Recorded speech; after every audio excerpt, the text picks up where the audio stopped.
Hi! Starting April 7th on BCA, we got a new look. We have public, educational, government, and HD. Look for them all.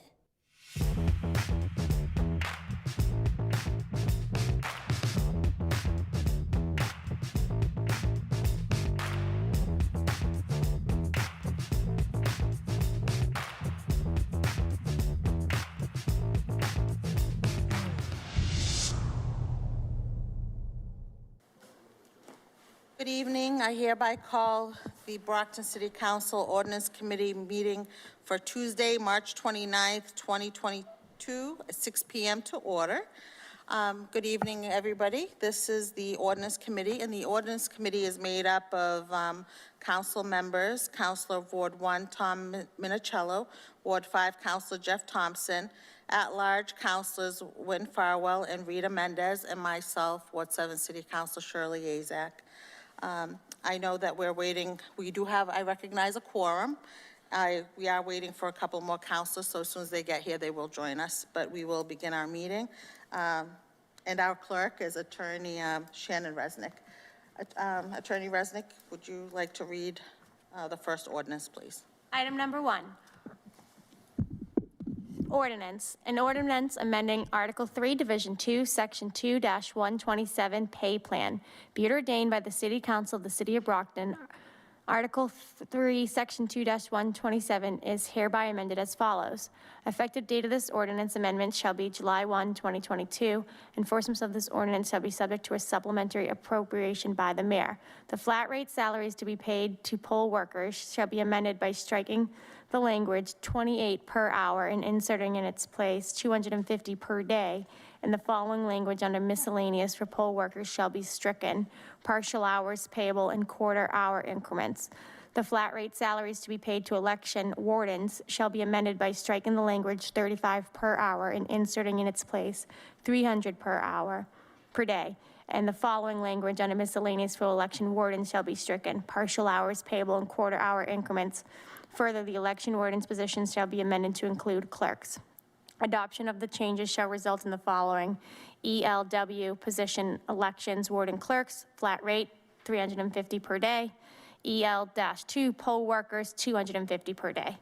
Invited to attend, Shirley Azak, Ward 7 Councilor, Cynthia Scrivani, Executive Director of Elections Commission. Thank you. Before we begin, Attorney Resnick, we need to correct the box at the bottom that says category, elections, wardens, and clerks. It states 350. We need to make it match the 300 that's in the top paragraph, okay? Good evening, Madam Director. Thank you for being here this evening. It's my pleasure. Good evening, councilors. I have nothing to add except for I agree with this. I think that that's a nice increase, and we definitely pay more than our surrounding communities. Which is really great. So this gives them an increase of... Yes, so maybe we can get some more people in. Okay. And I know we spoke about just striking some of the language out of... Yeah, but it looks like poll workers shall be stricken partial hours, so that means that that's going to be stricken from it anyways, right? Yes, for the elections, yes. So, yeah. So that will be stricken out of there. And we've made the correction that we spoke about. Yes. Previously. Okay, very good. Did you have anything else? I have nothing else. Okay. Committee members? Go ahead. Sure. Good evening, Madam Scrivani. So currently, what on average is the typical day, hourly? How many hours does a typical poll worker? Roughly about 15 hours per day, depending on the election. Presidential, it could be more because presidential elections are crazy, but they're roughly from 6 a.m. until roughly 9 p.m. Okay, so and that's both for wardens and for a regular poll worker? For everybody, inspectors, wardens, clerks. Okay, so just, does this end up being a pay decrease? No, so right now, they're making, an inspector is making $150, and the warden clerks are making $200. So we want to raise it, give them each an extra $100. So now the wardens and clerks will be making $300, and the inspectors will be making $250 for the day. So just looking at the way this ordinance is written and as memory served, they were making an hourly rate, not a They daily were rate. making it right, $28 an hour for inspectors and $35 an hour for wardens and clerks, which at 15 hours a day is about $525 for a warden clerk for them to work. And I don't see how we can really pay 56 wardens and clerks, $500 and something, $525 for a day. You know, it's something that's part of your civic duty to be involved like that. So, and we are already the highest paid community. If you call Boston, they're making what we're making now, $200 for their wardens and clerks. A lot of other communities are even less. But the council, which I truly appreciate, had agreed that we may need to raise the money for them so that we can get some good people in there and draw some more qualified people maybe. Okay, so I'm just a little confused about the math then. So this ultimately, were we having poll workers or wardens working for 15 hours, earning the $28 an hour rate? No. We have not yet, because that was an ordinance that was just passed a few months ago. So we have not paid them that rate yet, no. Okay, so We're trying to change the ordinance so that it's not so expensive for the city of Brockton, because it will be quite pricey. Okay, so, sorry, so prior to, you're saying that this $28 per hour was a recent increase? You're right, the ordinance just changed a couple months A few ago. months ago. Okay, and so this is a correction of that increase to make it a flat daily number instead of an hourly number? Correct. And then prior to that previous increase, it was about $200 a day for a warden, $150 a day for a clerk. Correct. Okay, and so we'll get rid of any of the partial hours, no matter how many hours you work. Well, Would you be making that $300 or? so you'd make that $300 if you work for the day. If something happened and you got sick, or a family member got sick and you could only work half a day, then we would only pay them half the amount of the money. So are we saying that to earn the $300, it's a 15-hour day? It's a 15-hour day, roughly. It's roughly 6 a.m. till 9 p.m. It could go over 9 p.m. depending on the amount of people you had in your precinct, the amount of hand counts you may have, or how well you listened at the training and you're not sure how to close up. So that may take longer. And this ordinance will also allow for partial day payments. Say if one comes in for a 4-hour day, then we would be dividing. Then I would divide the 300 or the 200 by however many hours. I figure the 15, divide that by 15, figure out what the hourly pay would be and pay them for the 4 hours. So this ordinance allows you to do that. I just want to make sure this, when it says we're taking away partial hours, I just want to. Well, this is past practice. That's what she's always done, is when they pay, so she's keeping the same practice. It's not going to hourly, is what. Right, Madam the same Director practice says. that's been in my whole tenure here, 21 years, it's always been, you know, they'd take whatever the pay is, and because most people understand that you're there for the day, you're there for the duration. Right. We don't really have half-day, but if they do a half a day, then we'd deduct it or divide it so we know how much the hourly rate was. Okay. I just wanted to make sure that this ordinance provided that level of flexibility for you when those situations arise. So since you say that, I don't really think it does kind of say that, because it's saying that we're going to pay them $250 per day, but I don't think that it should be partial hours payable in quarter-hour increments. I think maybe just say that if you can only work 4 hours, would divide the 300 by 15 is our base, because that's about what it is, 6 to 9. Okay, Shannon, can we develop some of that language? That way we're providing that flexibility? Oh, thank you so You much. could put under the miscellaneous, partial hours payable. Just to add to that, Counselor, the reason we're going this direction is so the department doesn't have to sit and figure out hourly payroll. they can't do, you know, you can't have a poll worker, because this is a special type of a job. It's not like a regular position. You can't have somebody come in and say, well, I'm only going to work 3 hours or 5 hours, so. It would only gets be very under delicate. extenuating circumstances. If the poll worker was unable to finish for if a family member was sick, or if they became sick themselves, they fell down and hurt themselves, anything could happen. So for something like that, we're not going to say, we're not going to pay you at all. You only came in an hour. We're not going to pay you because your child got sick. I would still try to figure out what that hour would be worth and pay them something. Okay. But you're saying that it has happened in the past. Has happened in the past where someone had to leave because they got sick themselves or a family member also. In most cases, it's usually, you know, around lunchtime. They've been there a half a day and they don't want, and then we just pay them, we cut it in half and pay them half. Yeah, I just want to make sure that we're providing the necessary flexibility when those exigent circumstances happen. I can suggest language, under, like, there's a miscellaneous tab, and we can include in that partial hours payable at direction of Executive Director of Election Commission, so that she can follow her past practice, and we can insert that under the miscellaneous for both categories. Okay. All right, and Ms. Scrivani, you believe that this increase is going to help acquire or sign up additional poll workers, and I mean, you believe this is the right amount of money to kind of help out the Elections Commission? That is my hope, yes. That is what I believe, that's what I'm hoping. Yeah, us as well. All right, thank you, ma'am. You're All welcome. set, Counselor. Counselor Fowler. Thank you. I was just trying to do some quick math.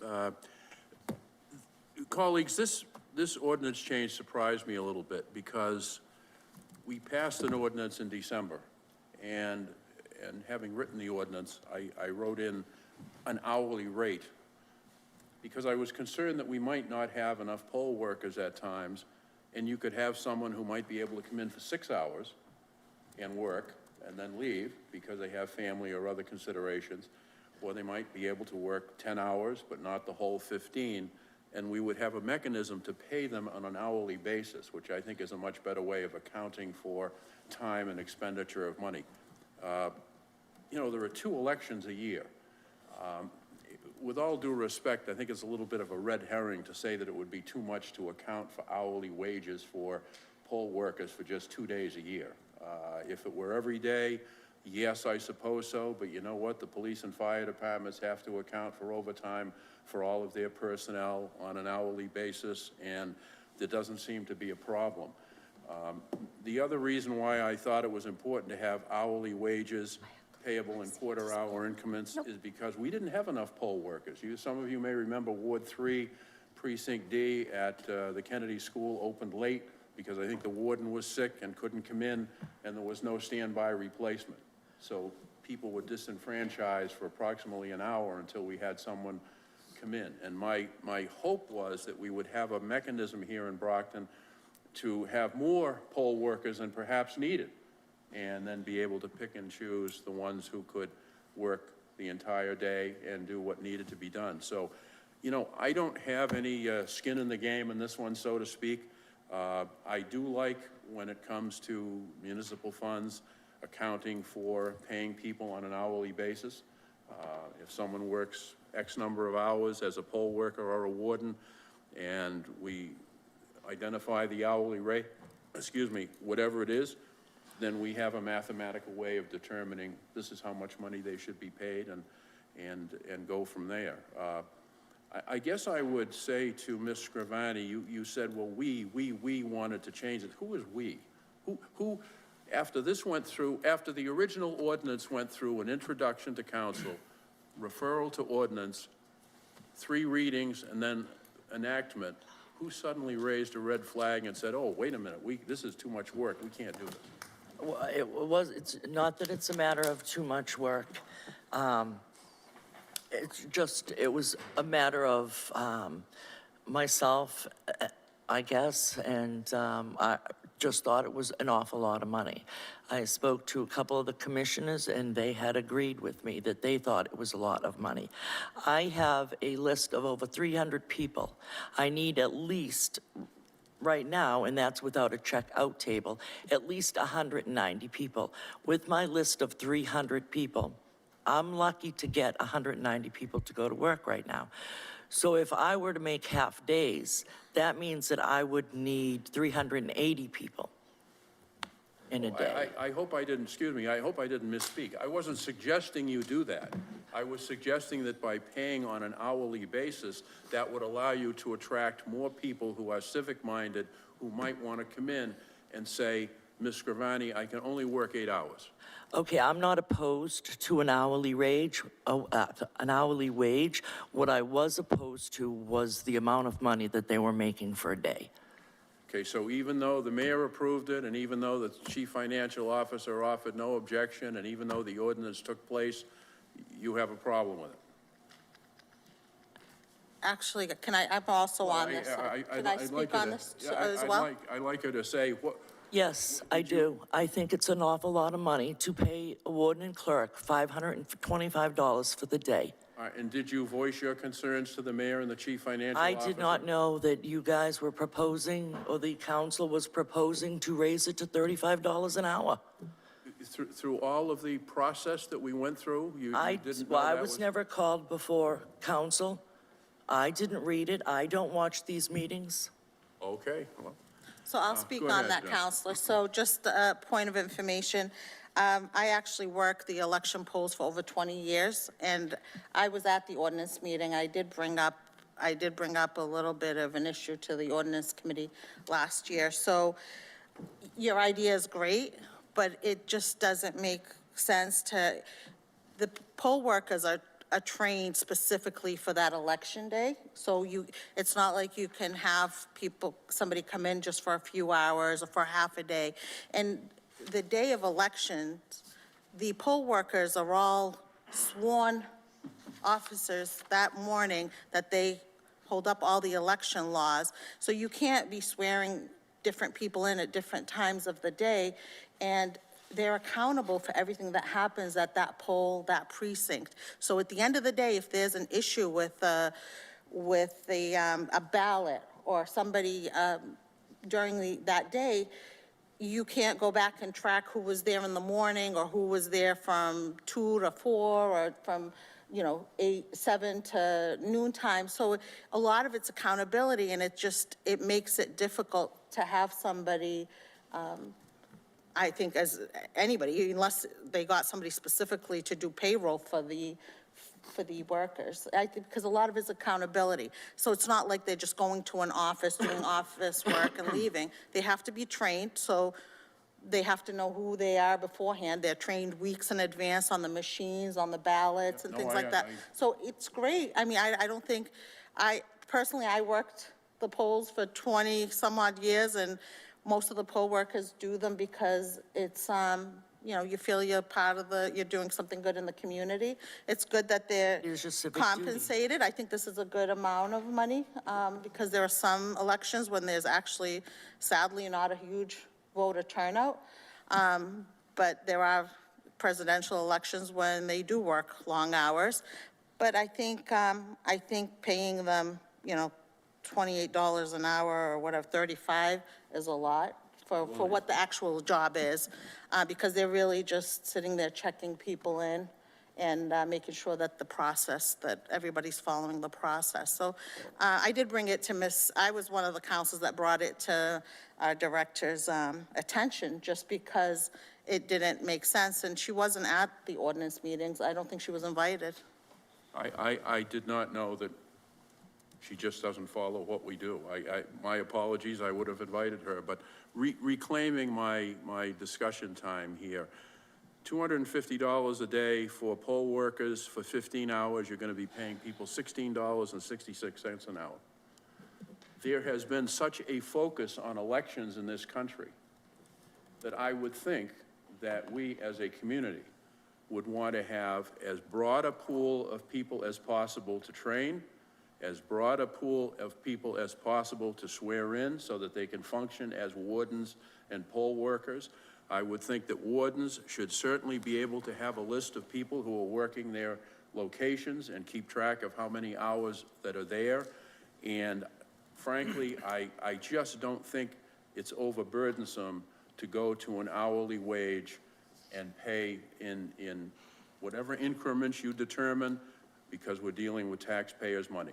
Now, if people are uncomfortable with paying $28 and $35 an hour, that's fine. I mean, eventually, I think it will get to that level as the elections go by and the sophistication of our elections continue to grow. But it bothers me a little bit that we go through an entire ordinance process. It gets approved by the mayor, there's no objection from the chief financial officer, there's no pushback from the mayor, and suddenly there's a timeout, and now we're amending or actually replacing an ordinance we just passed in December. And it just, maybe it's me, I just find that a little bit incredulous. But I thank you, Madam Chair. No problem. Counselor Thompson, I don't know if the other counselors had, Counselor Mendez. Yes, hi. So I share Council Falwell's sentiment. I was not in the ordinance committee last year. And then when I saw this amendment, I was very confused. So the original amount that they were getting, the flat fee before, was much lower, correct? And what you're proposing this increase for now, what was it, the original? Because this, technically, we passed the ordinance, but it hasn't really taken effect because we haven't had an election. So what did we pay the workers before, the original amount? Now, inspectors get $150, wardens, clerks get $200. We're raising the price $100 for wardens, clerks, and inspectors. Communities around us, they pay the same way by the day. And right now, we're like, Boston just went up to $200 for their wardens and clerks. Just went up. So, you know, we are already one of the higher paid communities already. I think the issue here is not so much the hourly rate, whether we're going to be paying the workers by the hourly, is really the amount that they're receiving at the end of the day. Because if we were going to calculate the $28 per hour and then the $35 per hour, it's really $420 and then $525. $525 for the day. Right, it's a significant I have increase. staff that doesn't make that. Right. So, when we had these meetings before for the ordinance, you were never invited, I was never invited, no. given your opinion, called No, in. never asked my opinion, no.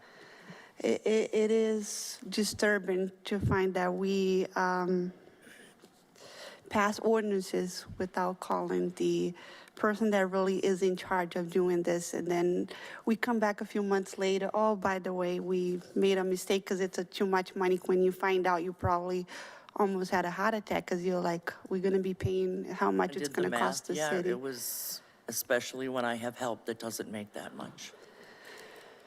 I think the process wasn't the most appropriate, but I am fine with these numbers as suggested today, and I'm willing to approve the amended ordinance. But going forward, I think this is a lesson learned that it's good to have an open opinion and hear from the people in charge of the department. Thank you. Thank you. Counselor Minicello, did you have? Thank you, Madam Chair. Well, I guess it all comes down to having enough coverage and having an amount of money and paying an amount of money that people are going to show up.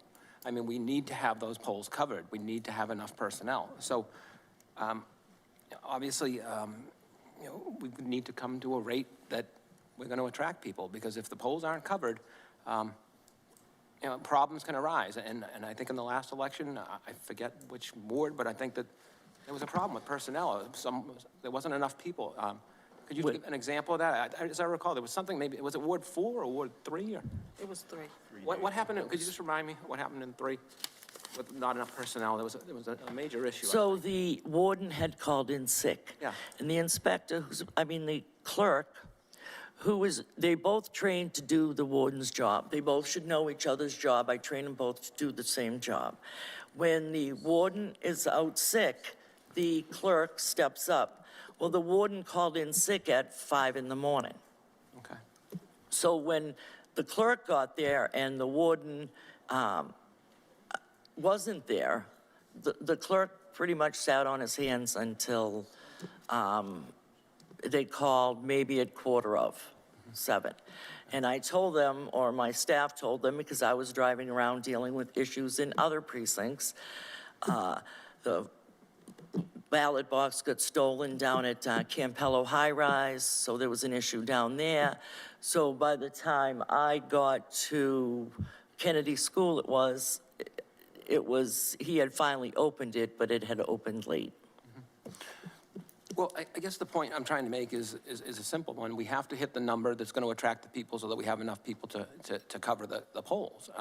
So whether it's an amount of money, I understand that staff doesn't make a certain amount of money or don't get paid hourly, but we need to have enough people and enough, person power to cover those dates and those positions. So I think an hourly rate would be better than the flat rate, because I just think that some people might say, I can give you the morning, but I can't give you the afternoon.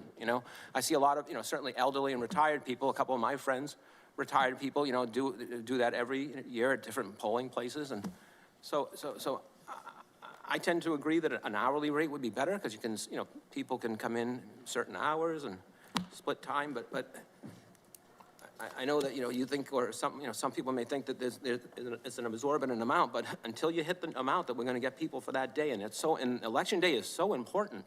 You don't want to be having polls closed in a certain location and voters not coming back, because I had time to go, I leave work and go to the polls and vote, but this is my window of opportunity, and now I can't come and vote, So it's a very, obviously, important right that we have in this country. So, I get it that, the taxpayers are going to look and say, that's an awful lot of money. Well, And other communities. well, so long, maybe other communities, don't certainly have as many polling places as Brockton. And we have to cover, a number of locations. Our election is obviously bigger than most. We're a city of over 100,000 people, so naturally. I'm talking Boston, Springfield, Taunton. Well, I guess you have to look at the history and make sure that, what we're paying is going to have enough people. And you're telling me that you always have enough personnel, or you don't? On those dates to We cover? usually always have enough personnel. During COVID, it's a little tough because a lot of them, as you know, are elderly. Sure. And we are trying to reach out to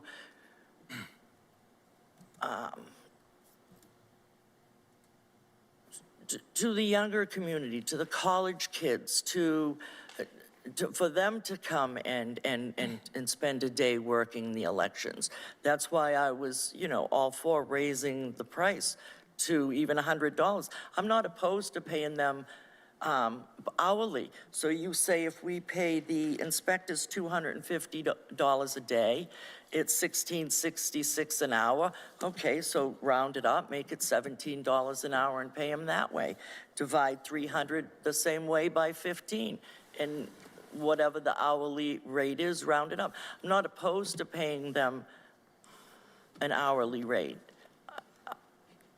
I'm just a little opposed to overpaying them. Fair enough. I guess we just need to hit the number that, obviously, the council already reviewed this and Well, today this is we're amending Yes, it, so. Yeah, but the number, the daily number for the per day was already established, correct?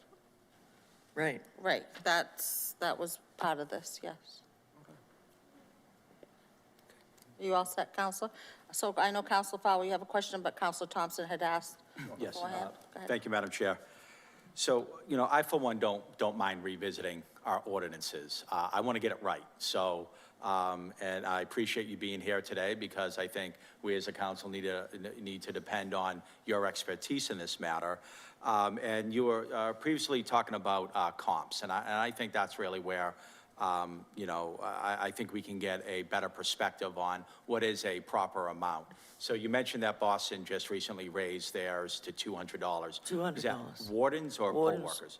Okay. Wardens, I think clerks are 180, and inspectors were less. So you also mentioned Springfield and a few other communities. Let's say Springfield or New Bedford, or what could you say about comparable cities and what they're currently paying their poll workers? So I don't remember off the top of my head. I do have it downstairs, and if I don't, I'll call them again tomorrow and get it to you. But we were one of the highest paid. When you say were, that was at our previous That rate? was because Boston just recently changed theirs to 200. So now we're comparable for the wardens, because their clerks are still only making 180. Okay, so And everybody else was less. that's the one that you really have on the top On of the your top of mind my right head, now? yes. Because they just did it, so.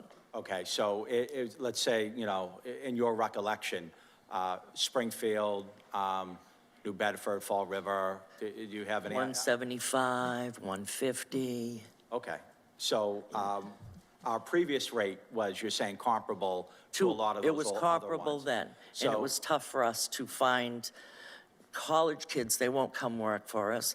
We can only get, and I truly appreciate all the elderly, love them. They do a great job. But I would like to attract younger. We do the high school kids in November because there's no school in November. They work out beautifully. They can translate. I just love getting the young people involved. I want them to be involved also. And it's tough to get college-age people to come because they're like, meh. Right, $200 a day, $150 a day might not sound much, 250 might be a little Hey, more for the attractive. day, So, that's- yeah. definitely, you buy a lot of beer with that. You previously stated that you were not opposed to hourly increments. And I think when Councilmember Minicello spoke about, and I think Councilor Farwell was kind of talking about the same thing, about potentially that, having coverage throughout the day, that maybe some people are available in the mornings, not in the afternoons, or vice versa, or something to that effect.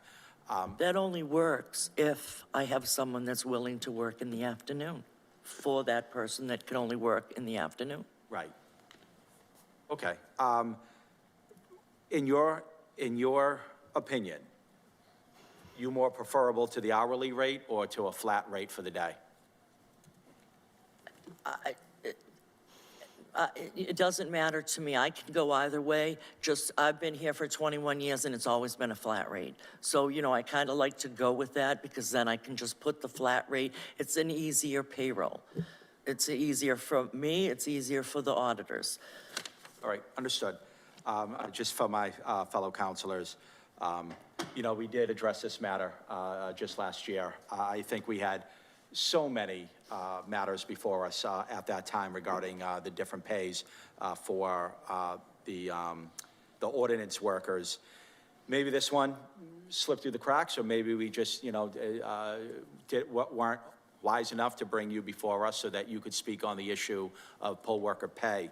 I take what you say as valid, that potentially at a $35 an hour rate or a $28 an hour rate for workers might be a little high.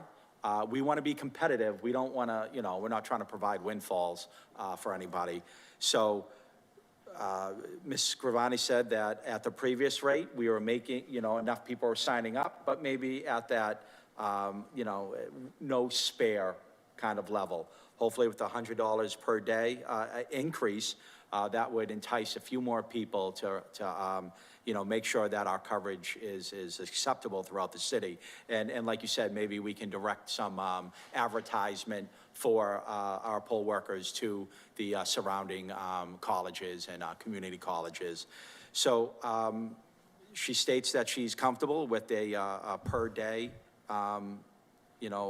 payment schedule. So, I'm fine with the $300 per day for our wardens and clerks, $250 per day for our poll workers. I think that makes sense. I don't mind revisiting this I just want to make sure we get it right. I don't mind spending the time to gather tonight to you know, take another look at this and make sure we have it right. And so I think our executive director is comfortable with it. I'm comfortable with it. And so I'd vote in favor of this ordinance as written with the language that potentially allowing you the flexibility when necessary to, you know, split up that day pay if required. I know Council Fowler, did you still want to ask? Yeah. I'd like to Mr. ask a Claxton? question of Mr. Claxton, because I think you went through all of these different ordinance changes that we made last year. Did the mayor raise any issue with you about the money that might be paid to poll workers and wardens? Did this become an issue with either of you that we went to $28 and $35 for poll workers and wardens? Good evening, Madam Chairman and members of the committee. The answer is no. We are still in the process of putting together a transfer order that will come to the council to fund those departments who didn't have the full amount required in their budgets to fund all of the raises in that ordinance change. But there were no objections raised about this one. Okay, and then to go back to Ms. Scrivani, if I wrote this down properly, did you tell me, or did you tell us that Boston is still at $150 for a poll worker? No, I said Boston paid their wardens $200 and their clerks $180. 180, okay. And I think there were inspectors were $150, but I wasn't sure. So 180. And obviously their hours are the same, 15 hours a day. I don't know if they make them come in at 6 a.m. because polls don't open till 7, but polls are open just like ours, 7 a.m. to 8 p.m. Well, And you do have to finish. They'd still have to set up. Right, that's what I think. They've got 28 So- wards, I believe, so 180. So Boston is only paying $12 an hour. You know, folks, as I say, this is not that big a deal to me, except I think we ought to identify an hourly wage. If you're comfortable with the $300 per day and the $250 per day, I still think $16.66 is a little low per hour to have someone come in and spend all of that time. But so be it. I just think we ought to establish an hourly rate, and that the executive director should be able to devise a process by which we record people into the polls. They work a certain number of hours. If they have to leave, if it's less than a day, the entire day, we pay them for the hours worked. Just simple, the way we do it for all of our other employees.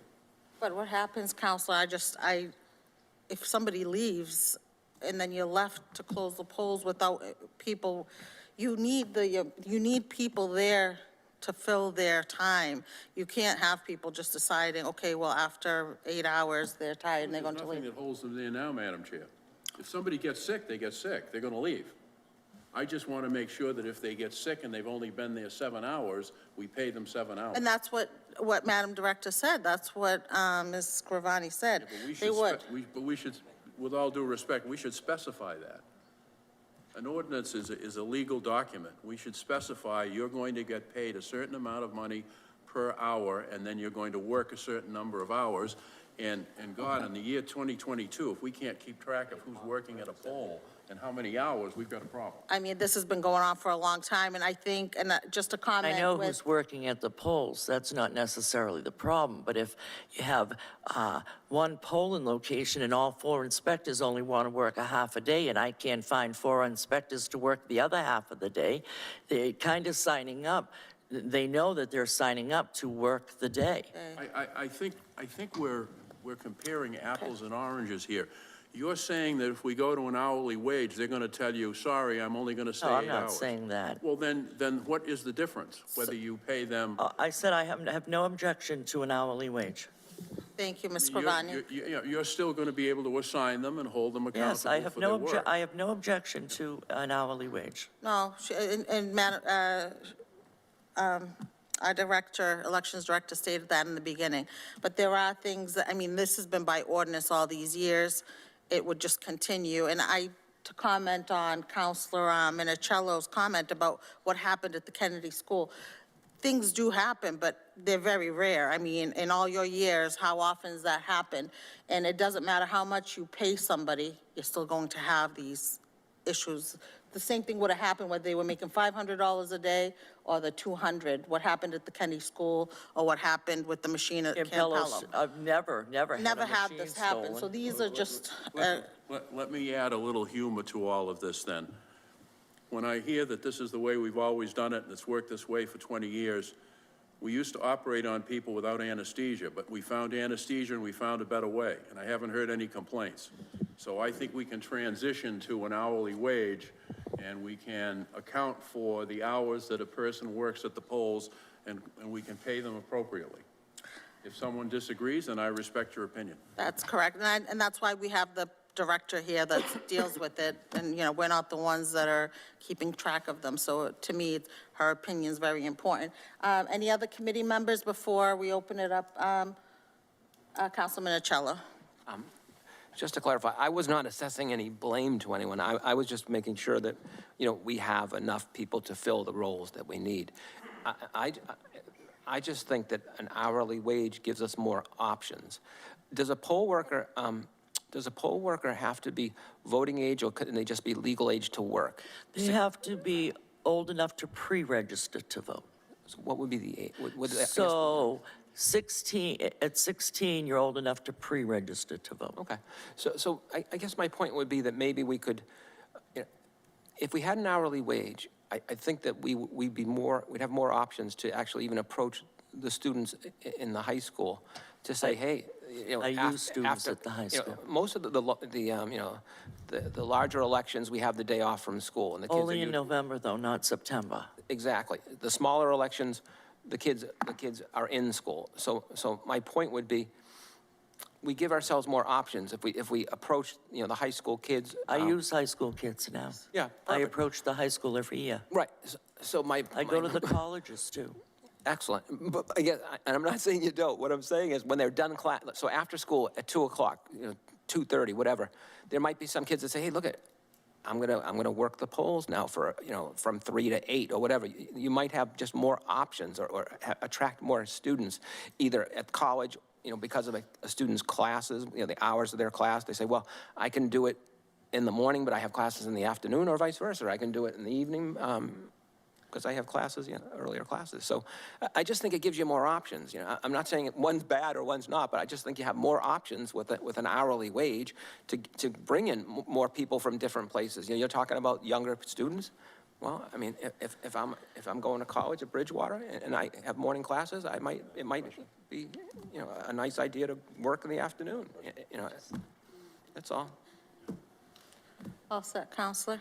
So just to comment on that, so we have been using high school students, college students, we've had them in there. My kids have participated numerous times.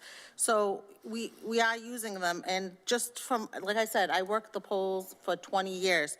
What is appealing about this is that you're making a lump sum in one day. So that's, if nobody wants to go work just to make $20 or $100. It's, you know, that was the nice, people would work, a lot of the seniors would make a nice check, they'd be able to go spend it, because they worked a whole day, they weren't able to go work somewhere else, make this money. So that's the appeal of this, because it's what, once, twice, maybe a year.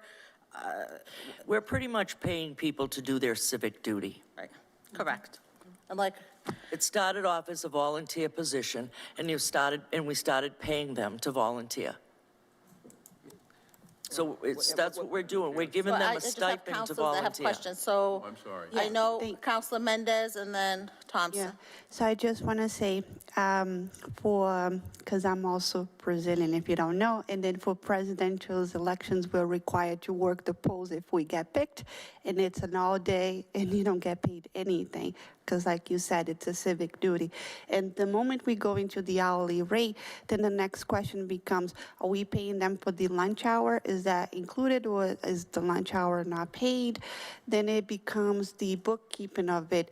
So it should be a full day and keep it simple. If someone happens to get sick and they have to leave, then you have to pretty much accommodate and figure out what you're gonna have to do, but then you don't have to worry. You just calculate the math, see what you owe them, pay them up, and if it's almost done for the day, maybe just round it up and finish paying them the full day. And that's the end of it. Just keep things simple, because otherwise we're gonna be here, it's still an hourly rate, but it's just being paid as a full sum for the entire day. The moment we start doing it separating by the hours, then we got lunch hour, paying that, not paying this way, they know it's gonna be a full day, that's what they're gonna get paid. They're gonna be much happier because we're working to do the same job for less money. Now they have an incentive to get paid more money. If we had paid the $500 and the other whatever the other amounts, and then we were telling them, oh, by the way, the city can't afford to pay that because now we figure out it's gonna be a lot of money, and then offer them less, then it was gonna be a problem. But luckily, we didn't get there. So they don't even need to know that we had that on the books before, and hopefully that would just be the high amount, they'll still be happy. And speaking of lunch hours, I say that they work roughly 15 hours from 6 a.m. till 9 p.m.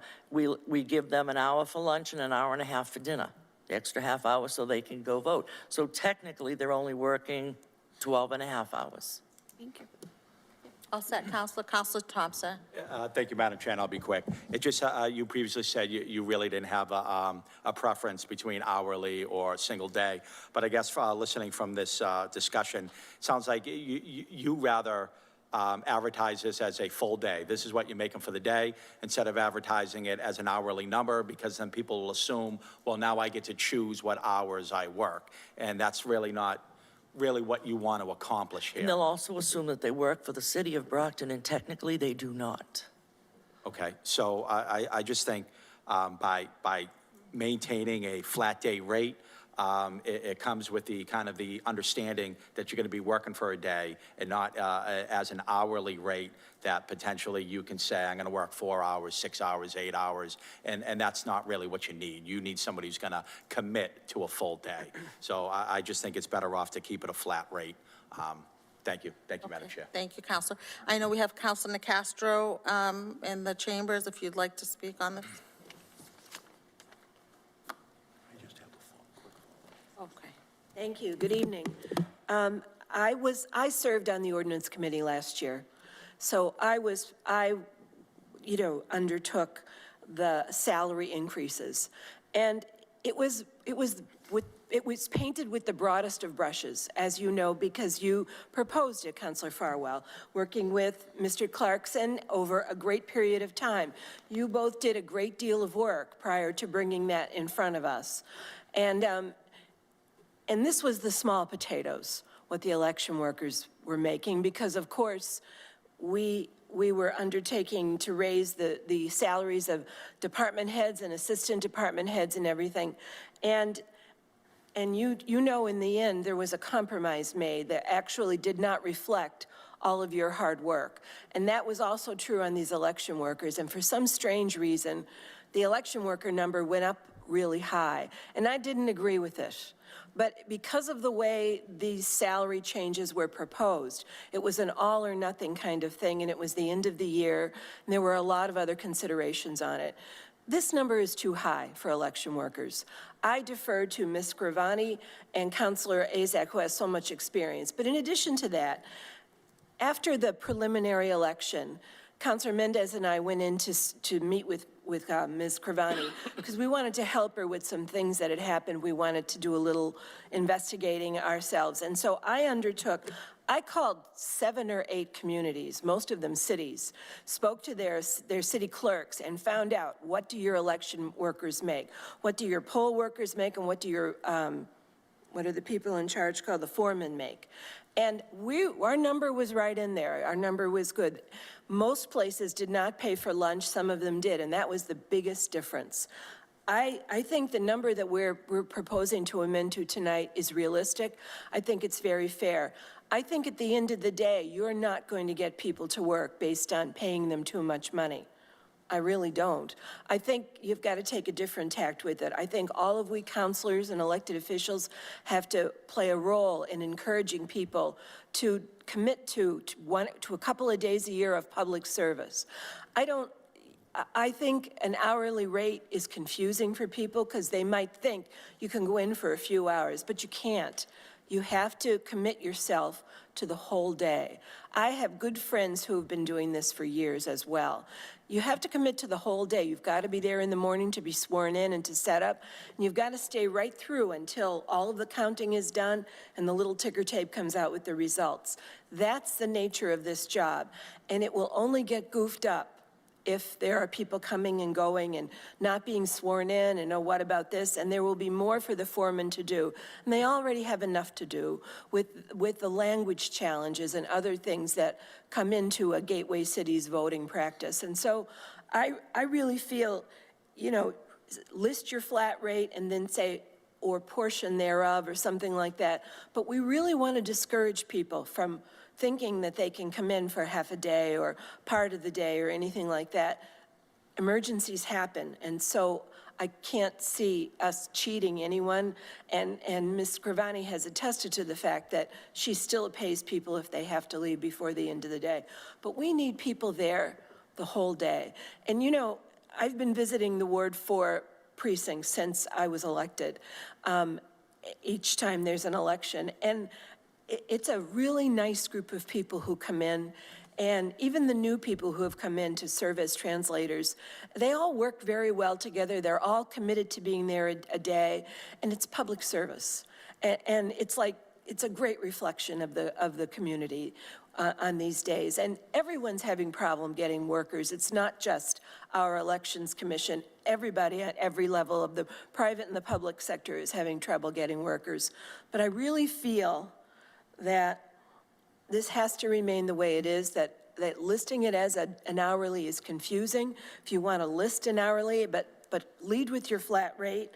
And I don't think most of this system as to election workers is broken. I think most of it is working very well. And I'm glad that you're going to adjust this number. They did need a raise, but they didn't need this much of a raise. We really need to be in line with most of the other cities in Massachusetts, and I think we still will be with this lesser number. So I just wanted to throw that 2 cents in. Thank you very much for listening. Thank you, Counselor. Thank you. Okay, we're going, Counselor Fowler? Yep, just Wrap very it up. quickly, I was not suggesting that we would advertise the hourly rate, that we would still advertise so much per day. The hourly rate to me was more of a bookkeeping issue, that if you work partial hours, there has to be a number attached to what you will get paid.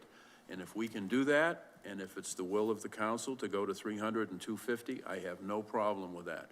What I don't want to do is leave open to interpretation, because when you do that, anything can happen. That if you come into work at 6 o'clock or 5 o'clock in the morning, and unfortunately an emergency arises and you leave at 10 and you only work 5 hours, then I think you should be compensated at a rate for those 5 hours. You should not get a half a day or a full day's pay.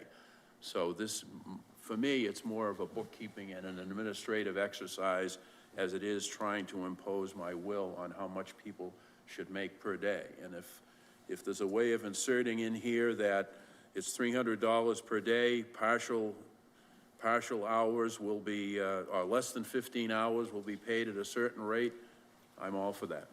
I have no problem with that. And I would defer to Madam Chair and Legislative Council to work out the language. I know we already said we were inserting the language in there for hourly, correct? I didn't have like an hourly rate. I just had partial hours paid at the discretion of the executive director of the election commission, because that's what she's done in the past. But that language doesn't have an hourly rate. So, well, if I could, but, so basically you're not specifying, that would not specify, that would just leave it open to them that they could do whatever they wanted. Determining the hour The past practice has been, since I've been there, and I would continue to do it, would be to divide the 300 or the 250 by 15 hours. And they worked 4 hours, whatever the hourly pay is for that, they would get 4 hours pay. And I believe that's fair, and that's, I mean, nobody's out to, once again, these are poll workers, and they are regular, they work all the elections. It's not like most of them are regulars. Most of them have been here as long as I've been here. And they, I mean, I believe that's best, because I think if we get too technical with numbers, it's going to make it a little more difficult, but it's up to you, councilors. Sure, What's I the mean, committee? I'll make a motion to, well, first we'd start with the amendment, correct? Yeah. And accept the amendment. So I make a motion to amend, and if Shannon, you could read the amendment? Yep, so one, I just need to correct the chart so that it'd say 300 instead of 350 under the flat rate for the elections, but also be under miscellaneous to insert next to both categories, partial hours payable at direction of Executive Director of Election Commission. Motion to amend, as stated. Okay, do we have a second? Second. All those in favor? All those opposed? Passes. Thank you. Thank you, On the councilors. amendment. Right, It's on so, the amendment, okay. Now then- on the ordinance as amended. All those in Someone's favor? going to recommend favorable. Okay, yes, so, Madam Chair, I make a motion to recommend this ordinance as amended. second, do we have a second? Second, I'll second. Okay. A motion's been made and properly seconded. All those in favor? Okay. The ordinance passes as amended.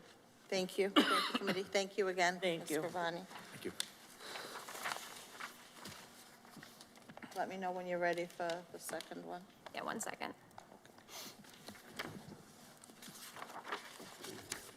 Madam Chair, what's the motion again? What's the motion again, the language of the motions? Motion to recommend favorably? Favorably, Is that what it is? Yeah,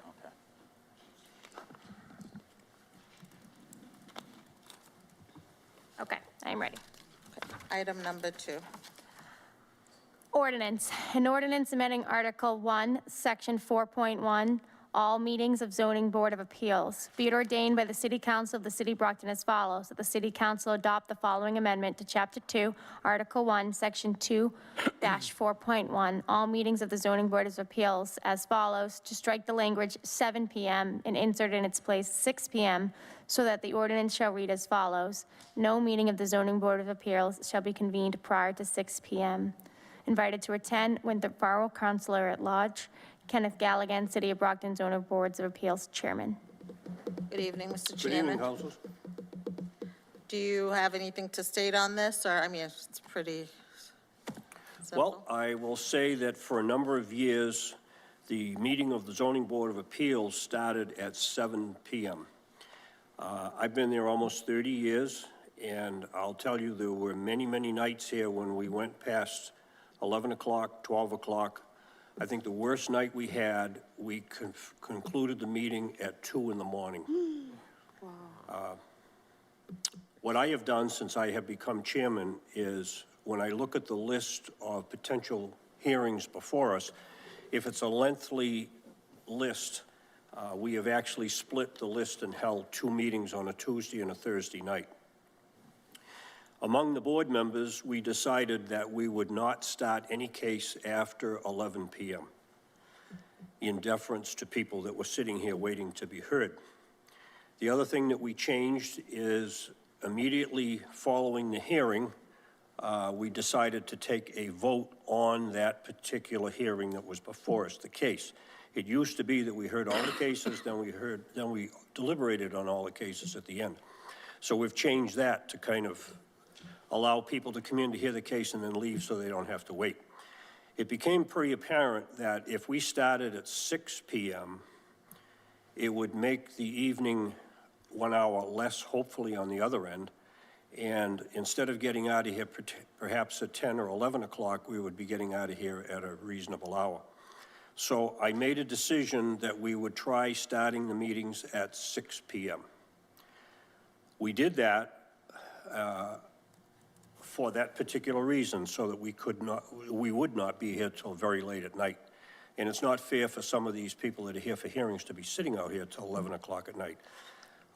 All the board members were very much in favor of it.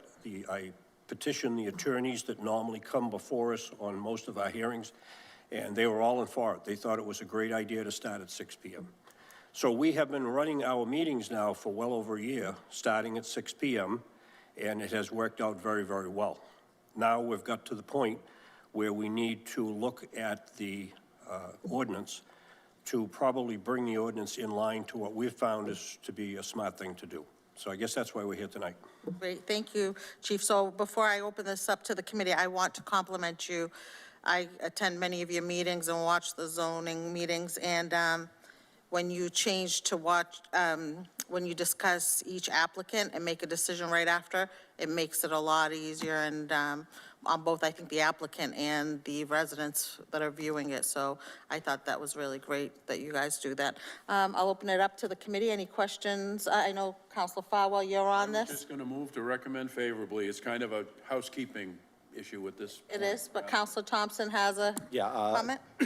Thank you, Madam Chair, and good evening, Chief Galligan. Good evening. I just wanted to thank you for your service. You know, I served on the Zoning Board of Appeals myself for approximately 2 years, and starting, just from experience, starting at 6 p.m. Does allow for, you know, for us to get out earlier than 11, 12 o'clock. So I just think that I know the board members appreciate an earlier start, as do all the participants that come before the zoning board. So I just think it's in the best interest of the board and for the city to start at 6 o'clock. So I am in favor of this ordinance, and I would recommend this favorably to the full city council. Make a motion to recommend favorably. Second. On the motion, could I just mention that, for your information, all the cases that we've had that started at 6 o'clock, I think I've probably had maybe one case where somebody was not available to be here at 6. And what I have done in that case is just delayed that first case to a later time during the night. But beyond that, we've had no problems at all. Thank you. So a motion's been made and properly seconded. All those in favor? All those opposed? Motion carries favorably. Thank you again, Chief. Thank you, Chief.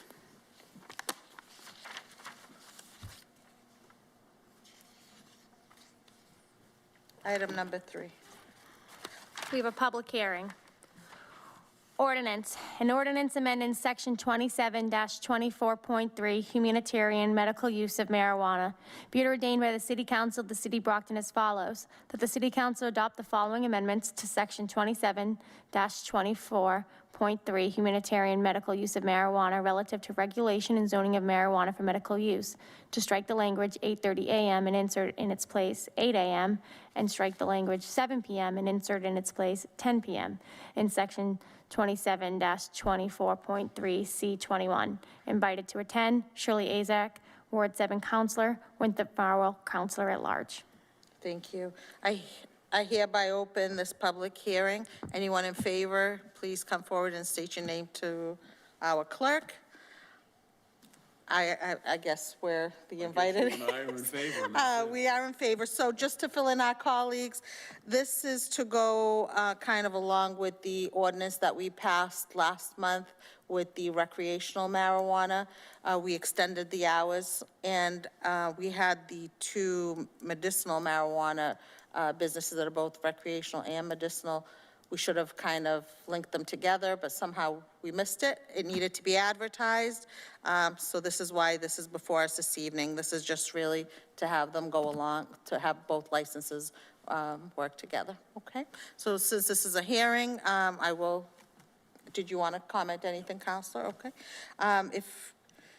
So no one else here wants to speak in favor. Is there anyone here that wants to speak in opposition?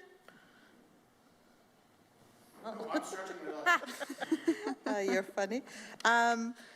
With that being said, no one here in opposition. I hereby close that part of the hearing. So right now we're voting on the. You just need a motion to recommend favorably. Motion to recommend favorably. Second. Motion's been made and properly seconded. All those in favor? All those opposed? Motion carries favorably. Thank you, counselors. The next item is also a hearing, but I don't see, is Counselor Rodriguez here? Don't see him. No. Public hearing, ordinance, an ordinance repealing Article 2, Section 14-49, panhandling. Be it ordained by the City Council of the City of Brockton, Article 2, Section 14-49, panhandling is hereby repealed in its entirety, and the section shall be stricken in their entirety. Invited to attend, designee of the City of Brockton Law Department, Shannon Resnick, Legislative Counsel, Moises Rodriguez, Counselor at Large.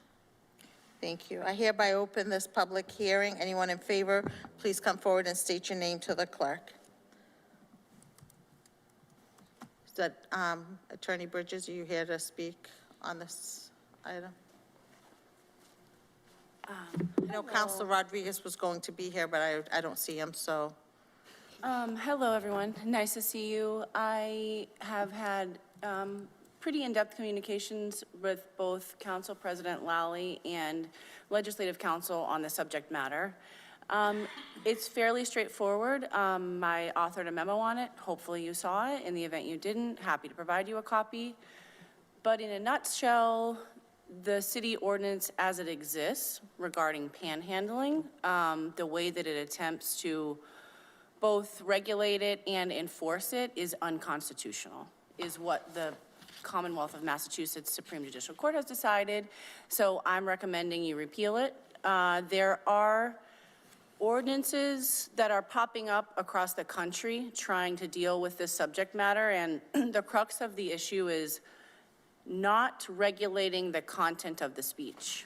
That's what's occurring in panhandling. You're regulating the content of the speech without a way to really tailor it to the need for that regulation. And content-based speech is always subject to strict scrutiny, so what people are trying to do now is create content-neutral regulations. That's not what's in front of us tonight, but my recommendation is for you all to repeal it as it exists.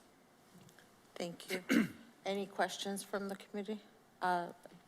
Counselor Thompson. Thank you, Madam Chair. Are we working on a constitutionally accepted panhandling ordinance? Well, that is not why I'm here tonight. The one that I'm aware of that was just modified this week is in Pasco County in Florida. And at this juncture, my recommendation would not be to be the first in the nation to take on this issue. It's constitutional law, so it opens up both the city and officers who enforce it, and that's who the enforcement mechanism is. Currently, the ordinance authorizes enforcement by the police department. And as of right now, there is not a mechanism that I'm aware of that would prohibit what I understand the panhandling ordinance to try and get at. Like, in the classic example that I think everybody should hear is, there is not a difference between the folks who solicit donations for nonprofits and their organizations and what they support and those who seek donations for themselves. So when you're trying to regulate public safety, because that's the content neutral way to approach it, you're also saying to the people who want nonprofit donations, you can't do that here either. That's kind of the issue, is to approach it from a public safety perspective, content neutral regulation is the only way to do it. But then you're also saying to the people out there that, rely on solicitation, whether passively or actively, to support their organizations, you can't do that either. Understood. I don't remember getting the memo. So I would like an opportunity to read that memo. So I would imagine that this is a matter that just recently came down through via Supreme Court, or is this on the state level? In 2021, the SJC decided that the state's own law on panhandling, which our ordinance is based off of, is unconstitutional for 3 reasons. And then the ACLU represented the plaintiffs in a case that was challenging Fall River's enforcement of its ordinance, which almost exactly mirrors ours. That was the ordinance that was found to be unconstitutional in application of the state's own law. And since then, the ACLU has reached out to various communities, including ours, Holyoke, and every other one that has this language in their municipal legislation, and advising them essentially what the ramifications of the law are. So that is what the start was. We reviewed the Police department records, because the police are contacted sometimes in these issues, and their folks have been asked to move along. There has not been fines or enforcement to that degree, but it is unequivocally clear that solicitation is a form of speech that is protected by the First Amendment. So that's the big barrier for this whole subject matter is, it can't matter why you're asking. So, Did the Attorney General provide any guidance on the issue, or? to my knowledge, no. So the SJC struck down, was it Fall River's panhandling ordinance? Is that what happened? And declared the state's own law unconstitutional. Okay, and that doesn't void ours? Well, ours certainly should not be enforced or applied any longer, especially in light of another counselor's own filing to rescind it. And so I would say it has no application of law, but that needs to be communicated to the police department. It needs to be taken off of our books. You know, I'm just following the process. Do you think it would be detrimental to our city if we potentially postpone this matter so that we could have the opportunity to read your memo and the SJC's decision on the matter? Because I never got the memo. 100% yes. Okay. I have it if you want me to read it. No, It was no sent in objections. January. I mean, I got a copy of it in January. And Counselor Lally got a copy of it. okay, also. I get 1,000 emails. I know the feeling, January 25th. Okay. Is that something you could just forward? Yeah. Again? I mean, Can I speak on it as well? sure, please. So an attorney for the ACLU checks in with me regularly to make sure that this is something that is being repealed at the city level. What the SJC decision did is it said that the state statute on panhandling was unconstitutional. When we drafted this panhandling ordinance, we based it off of the state statute. So our ordinance is really indistinguishable from what the SJC was unconstitutional as content-based speech regulation. They didn't yet quite comment necessarily like on Fall River, but we had used a lot of like Fall River's enforcements and their practices as our guide when we were drafting the panhandling ordinance. Has there been any communications with our police department to not enforce the order while we discuss this matter? So, I mean, that's kind of what I was getting at in the beginning is certainly, yes, 100%. I discussed this directly with Chief Gomes when we got a letter in October of last year regarding, and I reviewed the public records that exist regarding enforcement of the ordinance, and they don't, as far as I can tell. But that, I'm not over there every day. I'm certainly, not aware of all the things that exist. And also, right now, we are in the midst of a search for a new chief. So it's, I think the appropriate time. But the other piece of the question is, they tell people to move on, but they can't even tell people to move on. That shouldn't be happening. Although we're not fining people, we're not arresting people, we shouldn't even be telling people to move on. All right, understood. I'd just like an opportunity to read the memorandum, but if this council has a different way they want to move forward, then, I'd be willing to listen. Thank you, Counselor Thompson. I know, Counselor Mendez, you have a question, but Counselor Minicello and then Counselor Mendez. Thank you for attending. I understand the distinction, that you've expressed. However, I think that there is certainly you can't yell fire in a crowded movie theater.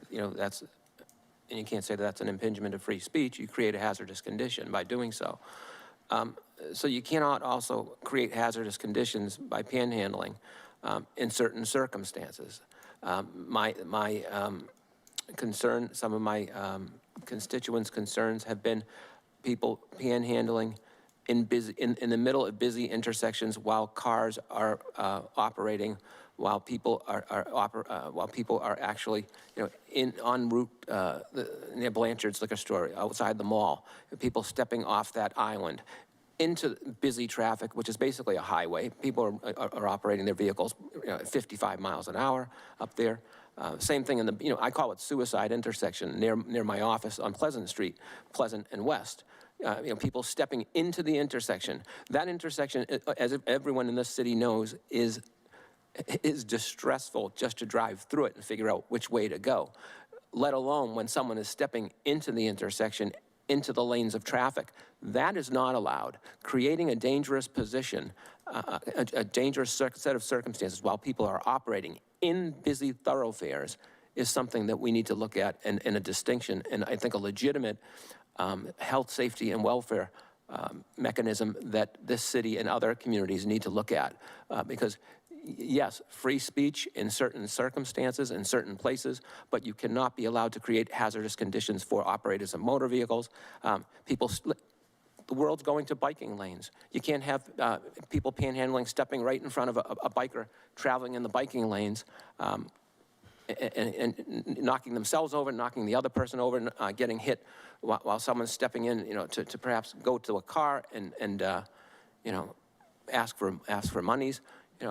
And the biker is in jeopardy of hitting him, hurting himself, getting knocked into a vehicle, an ongoing traffic vehicle. So there is a way to look at things. Just because the Supreme Court says one mechanism is illegal or not acceptable or unconstitutional doesn't mean that everyone can do whatever they want and create hazardous conditions. So just my thought and a way to look at things. And I would like to welcome at some point the new chief of police to discuss this on the record in front of the council. Thank you, Councilor. Councilor Mendez. Thank you so much. So, as it was stated here tonight, this was already ruled as unconstitutional. We cannot leave this in our books and just say that the city of Brockton really wants to continue to criminalize the poor, because that's essentially what we're doing, just really charging the poor with because of their needs. And I do have the article here that I want to read a few quotes, and we cannot continue this for another night. We really need to take action on this tonight, but I just want to read because since the councilors here tonight didn't get the memo, I didn't get that either. Maybe I did, but I did some Googling and I had the article. So the law violated free speech rights because it prohibited people from requesting money for personal support on roadways, but it specifically allowed the sale of newspapers or event tickets. There can be little doubt to signaling to stopping or accosting motor vehicles for the purposes of soliciting donations on one's behalf poses no greater threat to traffic safety than engaging in the same conduct for other non-prohibited or exempted purposes, such as gathering signatures for a petition, flagging down a taxi cab, selling newspapers, or soliciting donations for a nonprofit organization. As uncomfortable as this may be, and obviously we don't want people on the traffic asking for money or uncomfortable as a city to have the homeless, this is not up to us. This is above. It's unconstitutional. We have to take action on this today. And I'm very uncomfortable if we continue just because we didn't receive the memo. It's clearly unconstitutional, and I really want to take action. But then I'm going to continue to read because I think it's very important and I need to make sure it goes in a record.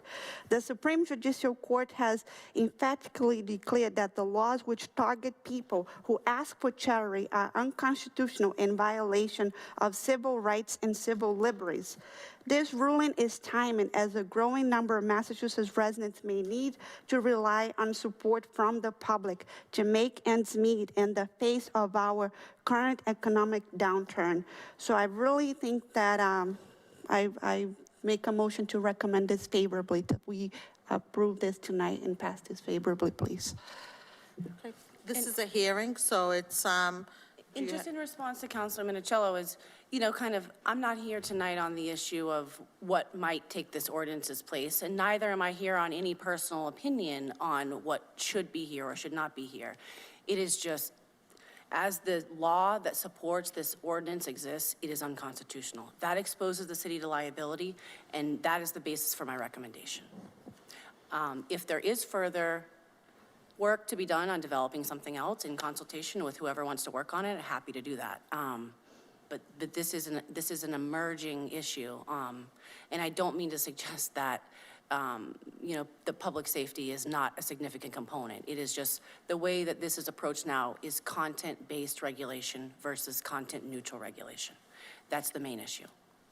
Thank you, Attorney Bridges. And yes, and to my colleagues, that's the reason it's before us, is to repeal it. The reason it was created a few years back was because we realized the need for it, and we all realize it's a public safety issue. But at this point, I think we need to do what to have it repealed. Council Fowler, did you have a? After you close the Okay. hearing, I'll second I know that- Councilman Mendes' motion. Councilman Minicello, did you have a comment? I was going to make the point, I fully understand the difference, between the content-based ruling by the court, and I have no problem tonight rescinding the current panhandling statute that we have, which violates, according to, the court as well as, our counsel, the current decision by the SJC. That's fine. My only point is creating hazardous conditions, people stepping off into busy intersections while cars are operating. That's a whole different set of facts. That's a whole different set of circumstances. So in no way am I saying one is the same as the other. And that's a distinction, to be discussed later on. And if council so deems appropriate, with consultation with, our police chief, department heads, what have you, and opening up to the public, then we may or may not do something else. But I just want to make sure that, I do appreciate the distinction, but again, public safety, methods of incorporating and creating ordinances to deal with, the safety of our citizens, and, while operating and involved in the ongoing operation of vehicles and bicycles in busy lanes of traffic, are two different is a total different distinction, so. All set, Counselor? Just Madam Chair, I just wanted to piggyback on what Councilmember Minicello was saying, because I as well believe this is a public safety issue. But do we currently, if we get rid of the panhandling, do we currently have any ordinance on the books regarding creating these dangerous conditions? I mean, walking out into traffic, do we have an ordinance? I would suggest that there's probably already criminal law or Chapter 90 law on these issues. I mean, I'm happy to research it, but that's kind of the fail-safe measure, because, I mean, there's a whole set of laws already on the safe operation of roads and, pedestrians in the roadway, and I'm sure there are citations. I cannot give them to you right now. There are probably not ordinances to directly answer your question, but I am fairly confident that mechanisms already exist, or at least exist that would assist a transition as this issue gets figured out. Right, because I think if we, and I'd love to work with you on that issue to find out whether, what we have to prevent somebody creating a dangerous condition by walking out into traffic, by aggressively knocking on somebody's window, shaking their cup in front of you, and being intoxicated out on the road. I know, public intoxication is obviously a criminal issue, but, if it's not about their speech, then it's going to be about their acts. So that's all I have to say. That's exactly it. That's exactly it. So I do have initial thoughts on where this could go in the future and what's happening with Pasco. I did not know that everyone didn't get the memo. I am learning that now. I'll happily share it. And then I will also share the initial thoughts on the Florida ordinance for you to just peruse them. Because they literally made changes this week because their first draft they're kind of running into the same issues. But. Thank you, Madam Solicitor. Thank you, Madam Chair. So just a point of information, I don't know if the attorneys can help here, but when my first year on the city council, and we have an ordinance, it's a nuisance ordinance, which is very vague and can be used for many things. So I know that if somebody is a nuisance in a roadway, you can call the police. It's just a matter of the police getting out there. And, but nuisance can be applied to many different aspects. So I was told by a great legislative counsel back then that that's why it was written the way it is, so it can be used in different, for different aspects. I think additionally, maybe if we get this off the books, then we can get rid of any confusion, right? That if they're saying, no, you're arresting me for panhandling, no, we don't even have a panhandling ordinance. We're getting you for public intoxication or creating a nuisance. So potentially it could be helpful for the city. Very good. Anybody else here in favor that would like to speak on this matter? That being said, I close that portion of the hearing. Is there anyone here in opposition? If so, please come forward and state your name to the clerk. No? I close that part of the hearing. At this time, I recommend, motion? Motion to recommend this favorably. I'll second that. Motion's been made and properly seconded. All those in favor? All those opposed? The motion carries favorably. Public hearing, ordinance. An ordinance amending Article 4, Section 27-32, C-5 zone, office zones, be it ordained by the City Council of the City of Brockton. Article 4, Section 27-32 is hereby amended by adding the following language to the list of principal permitted uses. E, research and development, office or laboratory. F, independent senior residential. G, assisted care senior residential. H, business incubator. I, agricultural greenhouse. Be it further ordained by the ordinance that the ordinance be amended to provide the following section. 4, research and development or laboratory defined. The analysis, testing, and development of product or services predominantly for scientific research operations in biotechnology, pharmaceutical, medical equipment, communications and information technology, electronics, computer hardware, and their substantial equivalents.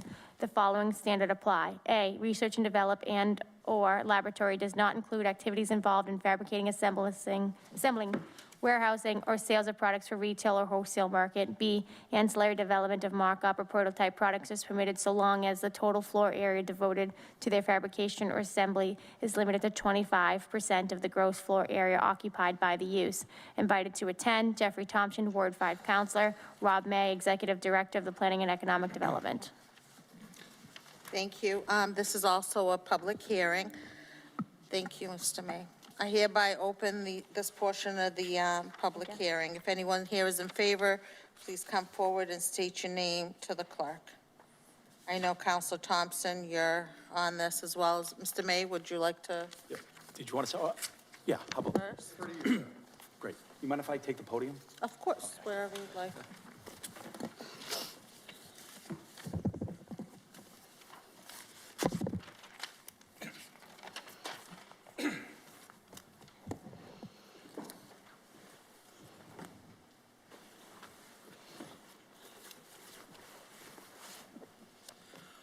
Good evening, Madam Chairwoman and members of the Ordinance Committee. I'm Jeff Thompson, Ward 5 City Councilor.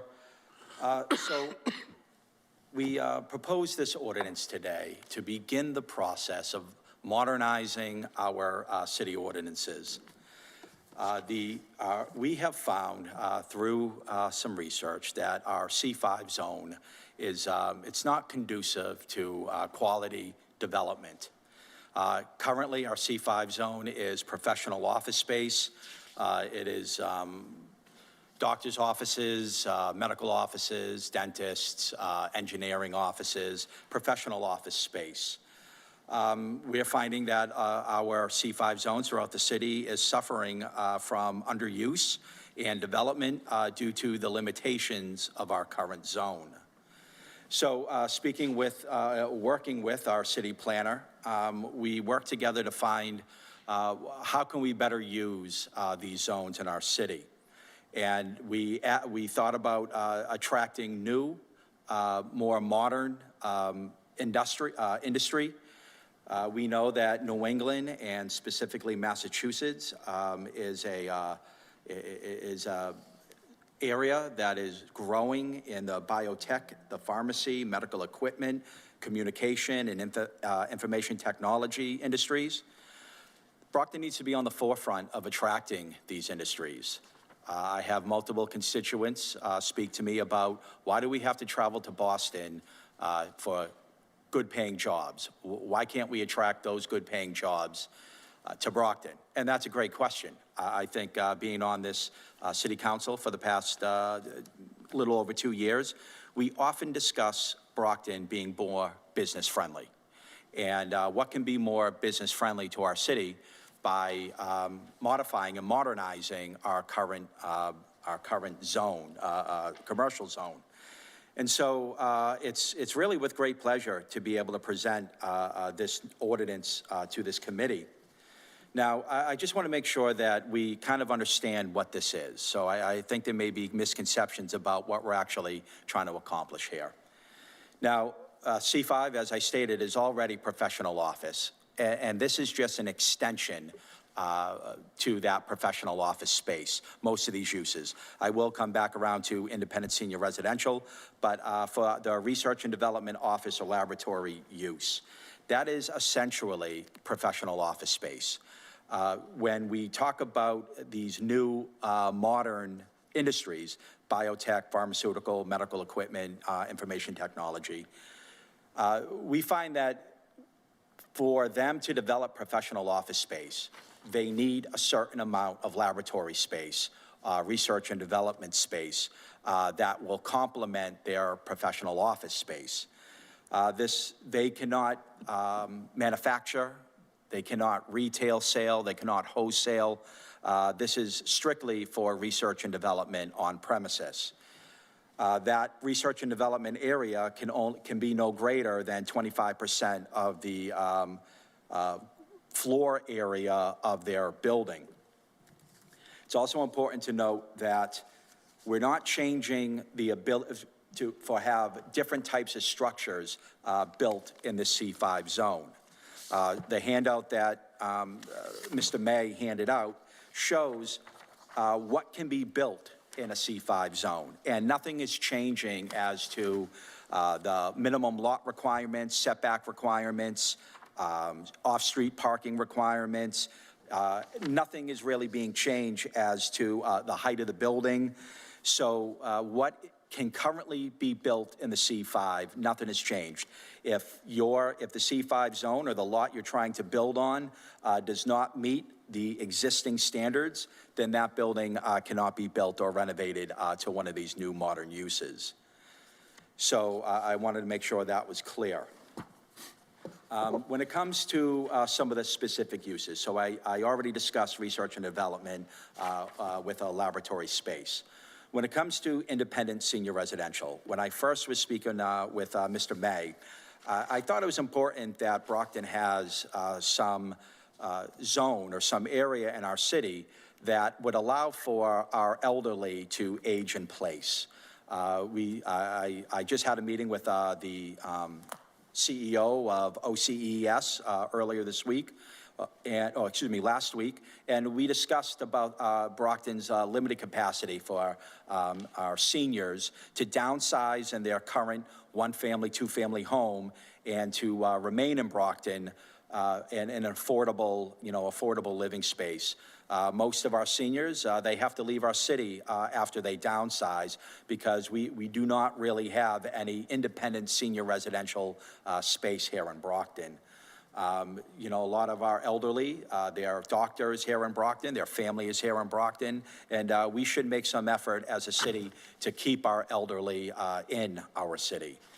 But when I first contemplated this new zone, I think there may have been some miscommunication as to what I was expecting and what the zone allows. So when I look at independent senior residential, I kind of think Skyview. I think we previously had an R5 zone that no longer exists, but in that R5 zone, it allowed for 1 to 3 unit spaces, 1 to 3 unit, housing units on smaller land than that's required with our R1 zone for a single family home. And so I was thinking Skyview, researching this matter a little bit further. I understand that higher density residential could be built in the C5 if it's restricted to 55 and older. So I know this council has an issue with putting kind of a higher density residential in the middle of a commercial zone.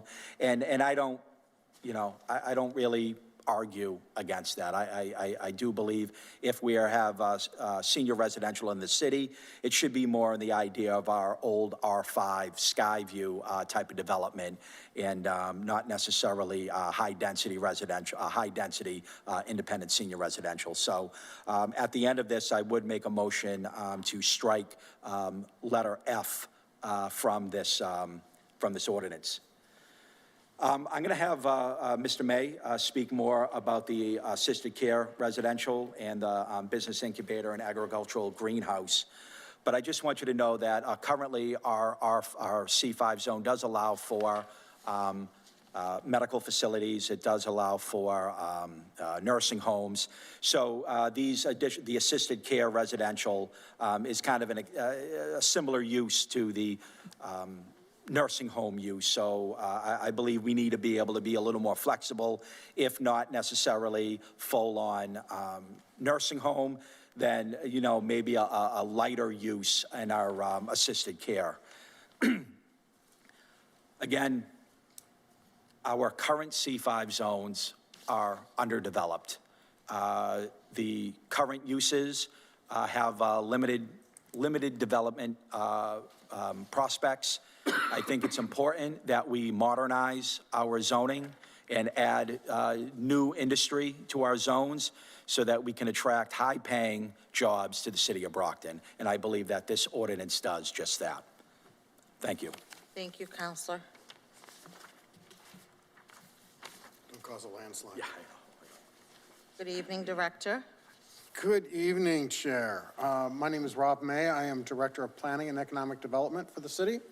And I am pleased to be here this evening to be able to comment on Councilor Thompson's amendments to the zoning ordinance and then later the zoning map. As the councilor told you, C5 is a very restrictive zoning district, not only in the uses that are allowed in the district, but also in what we professionally call the bulk requirements or entitlements, where in a C1, C2, or C3, there is no minimum lot size. There you can build from, well, at least in C2 and C3. I take that back for C1. There is no minimum lot size. There's no required setbacks. C5 has a minimum lot size of 10,000 square feet, and it also has front and side yard setbacks within its requirement.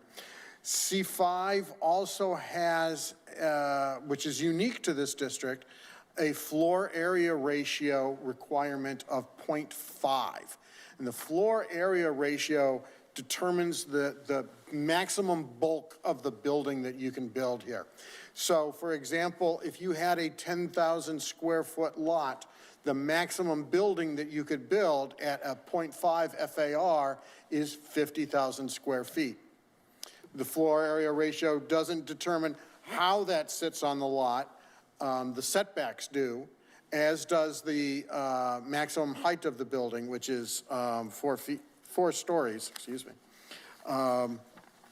And that's outlined in what you have, what I had passed out. Basically, it's a copy of our current zoning book. When we talked about restrictive uses, you see there's 4 by right uses right now within a C5 district. The professional offices, as the counselor said, hospitals, medical and dental laboratories, professional pharmacies, which is a compounding pharmacy or a pharmacy in a doctor's office. It's not a CVS, which is considered retail. Nursing homes, which are subject to licenses under the state, and adult daycare facilities. Those are by right uses. Special permitted uses include hotel and conference center, my favorite, payphones, and tattoo parlors. There was a time before cellular that payphones were on every corner, and it had to be, if it was on private property, it had to be properly zoned for it. So we have a very limited number of uses here. So working with the counselor, he wanted to know what we could do to maybe juice this up a little and make it a little bit more flexible. So when looking at professional offices, it was a natural extension to think about the research and development with the definition that was provided to you. And the same with business incubator, which are smaller spaces and allow for startup, but are basically commercial office operations. With regards to nursing homes, it only seemed natural to also include senior living and assisted care. Assisted care is also defined by the state. It's regulated under Mass General Law 19D. D, yes. Senior living is regulated through a deed or through a funding agency like the state or through federal tax credits. But as the counselor said that he's going to strike senior living, so we can basically take that off the discussion for tonight. Commercial greenhouse is a new one. We're currently working with a developer in downtown who is interested in building a 30,000 square foot multi-story greenhouse to grow produce. It would be nice to have other areas in the city where this was allowed. It is a commercial use. It would be taxed at a commercial rate and produce jobs, which is one of the things that we are trying to do in our C districts. So I think with that, I am available for questions or discussion. Any questions, councilors? Oh, I do beg your pardon. Councilor Farwell asked for a copy of the zoning map the other day. I believe you all received it. You can see there's little red arrows, and I'm sorry that this is, I should have had adult size, but these are where the current C5 districts are. So they are primarily around Good Samaritan Hospital, Brockton Hospital, Christie's Way, and then there are scattered sites up and down Pearl and Pleasant Street.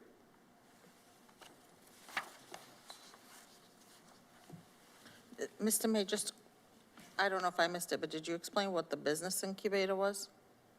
A business incubator is also a small office space, but it's providing, has multiple tenants in the building that are working with a professional to help them grow their business. Okay, thank you. Technically, it is considered a professional office, but we'd like to call it out separately so that when people are interested in developing in Brockton, they actually see a line item and they don't have to interpret it. It says, yes, we want you to create your business here in Brockton. Councilor Minichiello. Good evening, thank you for attending. Should we have some sort of a definition for business incubator?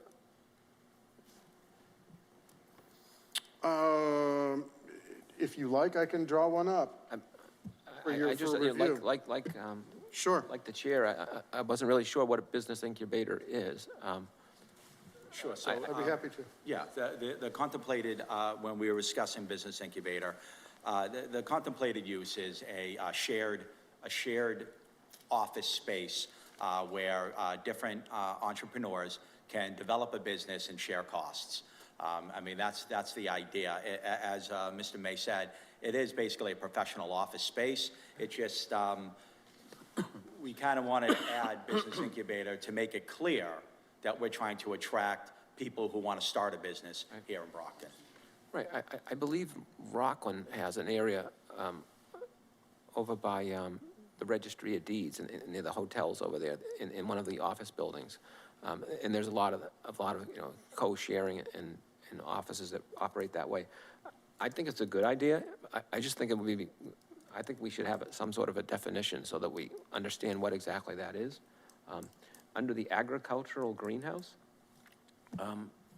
is that open to everything in terms of also hemp and marijuana? And I mean, I guess, how broad are we talking about for agricultural greenhouse? I think we had, I thought there was a definition for agricultural greenhouse, but it does not include marijuana. It is not a marijuana growing facility. I'm sorry. That's specifically cultivation under our ordinance, so my understanding that agricultural greenhouse would not allow for any cultivation of marijuana, but if we need to further define it.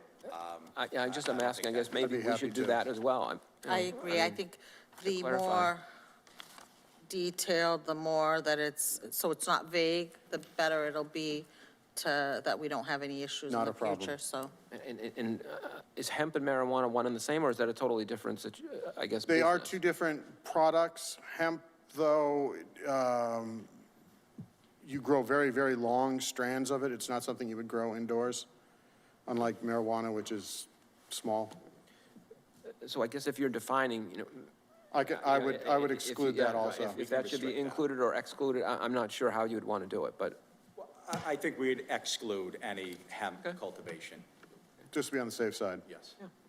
Because I believe right now, as it stands, as far as cultivation goes, isn't it in industrial zones? that we Yes. have? So that would be in industrial zones, okay. I I mean, just I think- agree. I think we just have to be as detailed as we can so that it's not vague, and as this ordinance is written, and if it is passed, approved, then any of these businesses can go into any of these zones without having to come before us, and that's what we want to make sure that the right business goes into the right zone, so. Madam Chair, we're talking lettuces, greens, and herbs, but not that herb. Thank you. Thank you for clarifying. Now we just have to put it in writing, Mr. Director. Do I still Not have a the floor, problem. Madam? I'm sorry? Do I still have the floor, Madam Chair? Yes, you do, Counsel. Yeah, I think this is certainly an admirable and a well-intentioned and an excellent, idea. And going forward, absolutely, a win-win situation as long as we, understand that, like you pointed out, that, zoning, setbacks, et cetera, are still all in play. A little more definition as to some of the items that are a little new to many of us. But I think it's a step certainly in the right direction. Would be happy to. Yeah, I agree. And those recommendations of adding a little more definition to the existing terms, I think is reasonable, and we'll work on that. Thank you, Counselor. Any other questions, Counselors? Okay. Counselor Mendez? Just a quick question. The agricultural greenhouse, that's also open for the public as like a retail? They can come and purchase the greens? That's open to the public? No, it would not be open to the public. Because that would be a retail operation. Retail then draws traffic at all sorts of times of the day, and that's one of the things that we want to avoid. However, they would be growing for wholesale distribution to local restaurants or to local grocery stores and bodegas. Interesting. Okay. And also the assisted care senior facility, that wouldn't be a high-rise building. That would be a much smaller project. I'm sorry. How Under does- the current zoning, the maximum height of a building in a C5 district is 4 floors or 55 feet. So that's not high-rise per se. But then again, it is managed by the bulk floor area ratio of 0.5. So again, for our example, a 10,000 square foot lot gives you a 5,000 square foot building. I doubt given the way that the assisted care are built, you obviously need an elevator. The more stops you have or more floors you have on your elevator, the more the elevator costs. And this is, you know, it's not a guarantee that you're not going to get a 5-story building or 4-story building, excuse me, but assisted living is very expensive to build. And so any place that you could expect them to try to save money, the less floors they have, the better. Okay. Just want to make sure that we don't have a similar scenario as to the item F that hopefully the council will be making a motion to take that out. So I just wanted to differentiate the two, make sure that that was covered. Thank you. Thank you. I do just want to reiterate Brockton's need for senior residential. Maybe not in this commercial zone. I didn't want independent senior residential to be a backdoor to high-density residential, even though it would be restricted to 55 and older. I think potentially we can address that under our current R3 zone. But I just want to reiterate, I believe Brockton does need to increase our senior residential stock to allow our elderly to age in place here in Brockton. Thank you, Counselor. All set, Counselor Mendez. Counselor Farwell.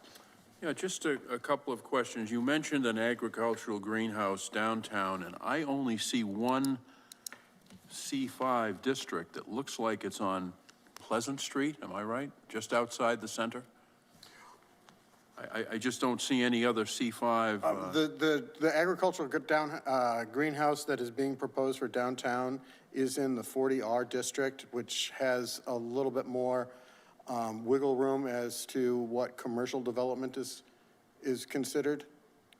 So if you're in a 40R district, you can put up an agricultural greenhouse? Well, It's part of a much larger mixed-use development being proposed. So that would include both apartments, commercial retail space, a public parking garage, and the greenhouse. But you were just concerned a minute ago about having an agricultural greenhouse not open to the public because it would generate traffic, but if it's going to be in a mixed use with a lot of apartments and residential, that would be a moot issue, wouldn't it? Well, we want to create, cause reason for people to come to downtown. We don't necessarily want to cause traffic in some of these smaller, especially the smaller C5 districts along Pleasant or Pearl. And that's why there's a separation there.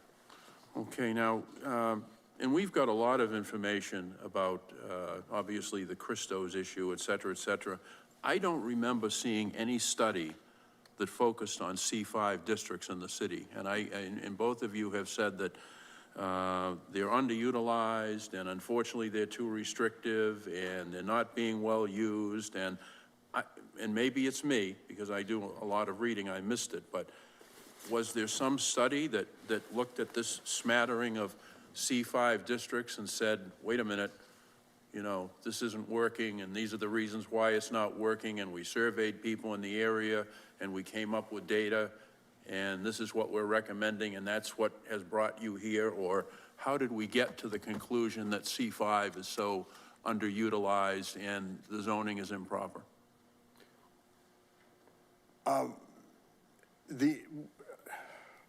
My statements are based on anecdotal evidence.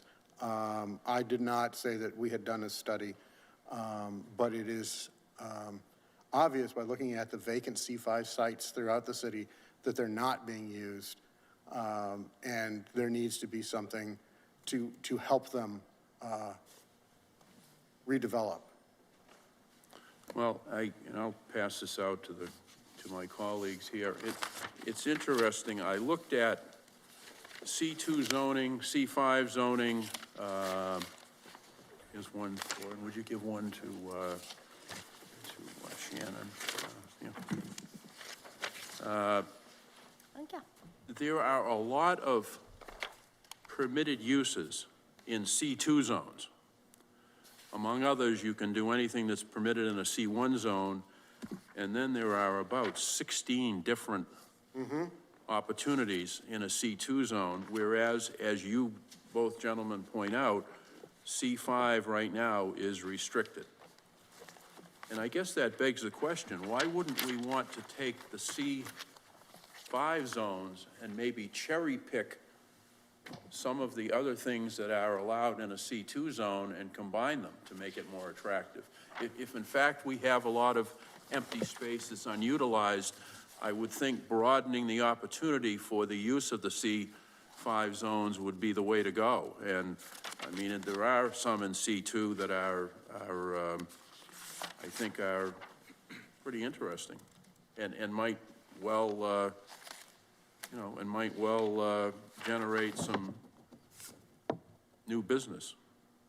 A business, dancing and music schools, printing and engraving, hardware or building material sales, amusement and recreation service such as theater, ballroom, bowling alley, and a lot of, pardon me, a lot of people in the city lament the fact that, you know, we used to have a lot of bowling alleys and movie theaters and we don't. So I guess, and I always proceed cautiously in zoning because you really want to make sure that you do it right. And I know Councilor Thompson will want the very best for Ward 5, and all of us want the very best for the rest of the city, but why just add those few for a C5 district and not maybe expand it even more? Again, taking some of the things that are in C2 and making opportunities available. Right, so the C5 zone has a certain, I mean, it's professional office, right? So it has a certain flavor to it that's different than those retail uses that you're speaking of. These are more quieter areas that we're not, you know, that we do not want to subject to higher traffic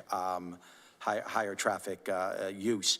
Additionally, as we just stated before, the C5 zone has specific zoning requirements as to lot size, as to setbacks, as to heights.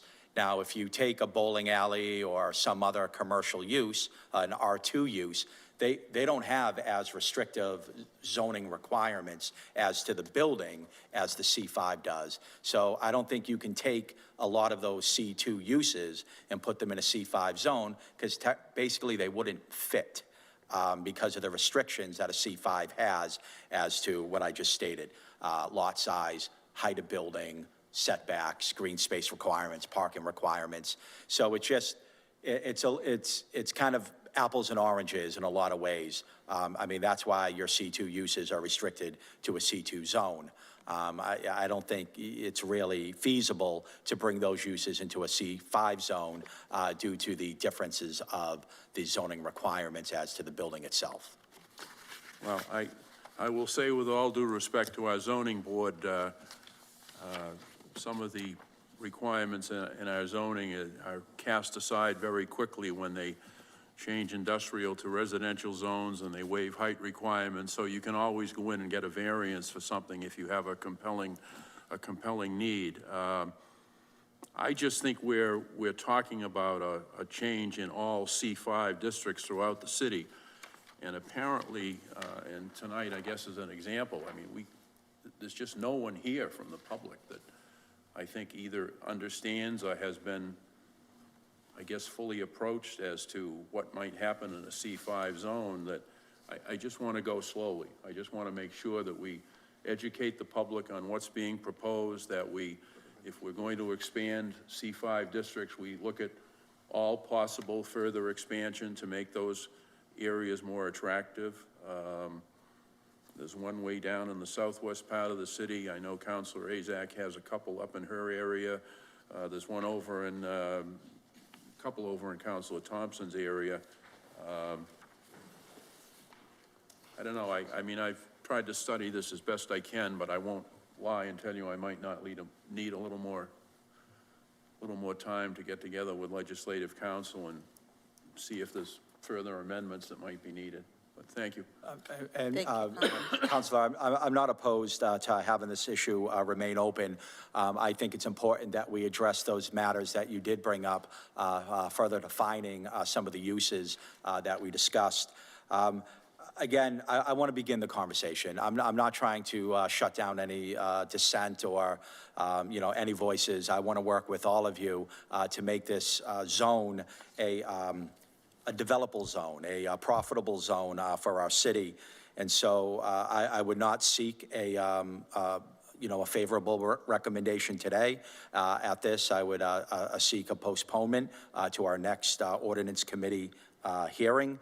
But I believe this is a matter that, that we need to move forward on. That's my opinion. We need to modernize our zoning. And as you said, and I had a great conversation with Chief Galligan, and I have that conversation with him often.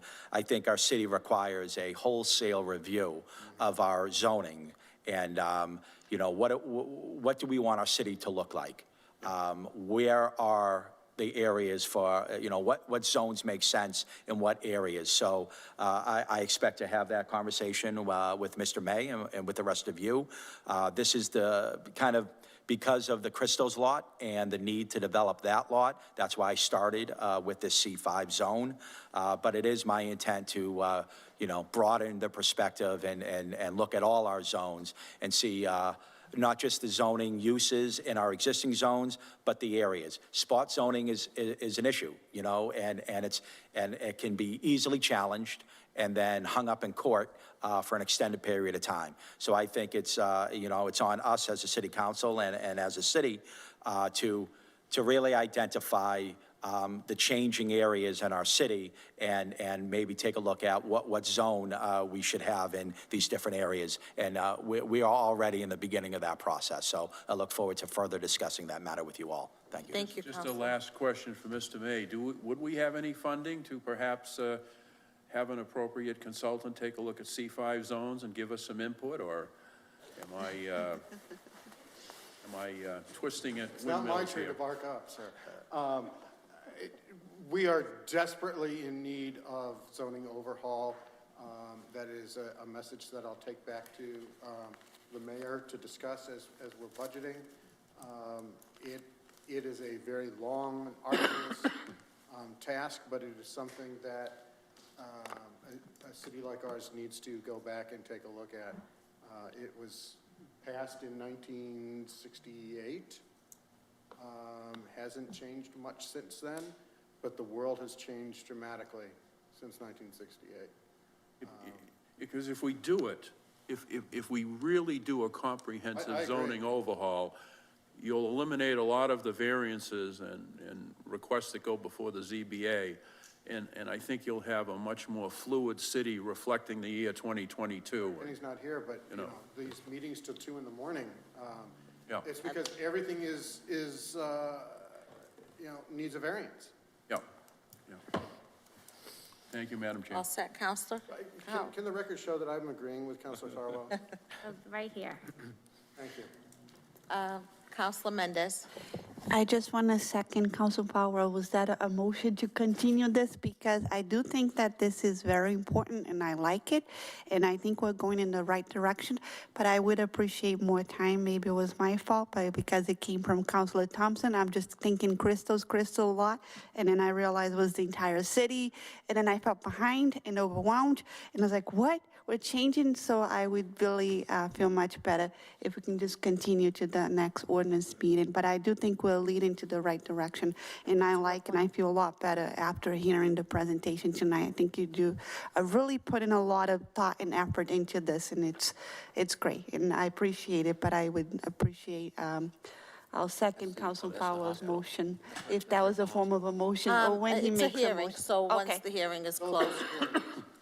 All set, councilors? Thank Okay. you. Anybody else that would like to speak in favor of this item? No?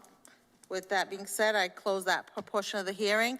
Anyone here in opposition? Yes. Please come forward and state your name to the clerk. I'm Steve Kelly. I live at 45 Stonehill Street. I'm sorry. One second, well, Sorry. Our director's moving. There you go. I'm Stephen Kelly. I live at 45 Stonehill Street in Brockton. And, I've got C5 zones down the street from me, and I have C5 across the street of me over on Belmont Street. I oppose any residential use in a C5 zone. It just adds into it, to put in a assisted living complex over where Timeless Antiques is will destroy my neighborhood. You know, I'm sorry, it's not appropriate. I also don't think agricultural greenhouses, unless you spell it out, is appropriate in a C5 zone. You know, it's a professional office building type. And that's what I bought into when I bought into my neighborhood. The zoning was in place, and now you're changing it? I oppose this measure. So, you know, and Jeff, Counselor, you talked to me about how residential we pulled out of it. Now you're keeping assisted living? Well, Mr. Kelly, we appreciate you coming before us tonight. Nursing home is already one of the available I uses. understand that. And You know, with no definition for what assisted living is, how do I know what it is? Well, our statute, the state statute defines assisted living, but we'll define that as part of the ordinance. But it's already defined via statute, but we'll make it more clear in this 'Cause ordinance. that's what I would expect. All right, thank you very much. Thank you, Mr. Kelly. Is there anyone else here that would like to speak in opposition of this matter? Please come forward and state your name to the clerk. Good evening, councilors. Mark D'Agostino, 111 Tosca Drive, in the Ward 3 City Councilor. So thank you for giving me a few minutes. I heard from several constituents on this issue, one of them obviously being Mr. Kelly, but several others in our neighborhood that reached out. I'll say that, Councilor Thompson, I appreciate you taking out item F because that was the biggest concern that folks had. There is still also concern with G. And let me be clear, I don't think anybody denies or opposes that we need more housing opportunities for seniors. You know, we had an R5. Maybe that's the move, is to bring that back and tweak that to meet the needs of our residents who are 55 plus. But I don't know that declaring all C5 available for that is the move. So also, and I'm just looking at this, the thing is, there's only like 10 C5 zones in the city. So I think that, I'm glad you're going to postpone a vote on this. You know, E was well-defined in here, and Councilor Thompson, you and I talked about the fact that, I mean, I feel we're 20 years behind on that particular item in the city overall. And I know what you're trying to accomplish over in your part of the city, and I think that maybe the short-term move is to do maybe an overlay and get that accomplished. But I would agree we do need, as was referenced, a wholesale review of all of our zones. And so maybe we wait and do that so that we do this right and we look at the whole picture instead of parts of the picture. Except, I mean, I know you have a piece of land that from Crescent to Beaumont that, you know, you want to work on, and I would support that. But I just think we got to be a little more careful in doing this way. You know, and I do appreciate item F coming out because that was the biggest concern. And, you know, maybe, like I said, maybe on the senior housing part of it, the answer is to look back at that R5 that we had and bring that back, and so that we can make sure we're meeting needs of those residents. Again, I don't know. I think there's a short-term goal that you and I discussed, and maybe get that done, and then do the comprehensive review of all of the zoning, because there seems to be agreement, at least from the counselors I've talked to and others, that's what we need to do. So that's all I had to say and just, I wanted on the record that there were several residents of Ward 3 that reached out, and I think unfortunately the timing is such too that we have a proposed development in the area that people are opposed to, and that would be the other thing that I would say is, without definitions in here, I mean, we have a very well-defined R&D laboratory, but the rest of it isn't well-defined. And again, for people to get comfortable with it, clear definitions would certainly help, which I think, Councilor Farwell, you brought up. having things well-defined, or one of you, I don't remember if it was Councilor Farwell, but having clear definitions in here may also give people a lot better comfort with what could end up in their neighborhood and what could end up nearby. When we just have a category with no, clear definition, then that's where people start to get concerned. Well, they could do this. Why couldn't you put this here? You know what I mean? So anyway, my 2 cents, and I thank you for your time. Thank you, Counselor. Any other comments from the Counselor Minichella? I mean, I understand what Mr. Kelly and Counselor D'Agostino are saying, but, listening to Counselor Thompson and Mr. May, I think quite clearly they said they have no problem providing us with definitions of all these different things. And if you certainly want to include the assistant senior residential, could you do that as well? I mean, hospitals, nursing homes, adult daycare facilities, those are all permitted uses currently in C5. Assisted care, senior residential, seems to me to be, I guess I need to see the definition so I can see and compare, how it would look and whether or not it would be, basically a consistent use as to what's already in place.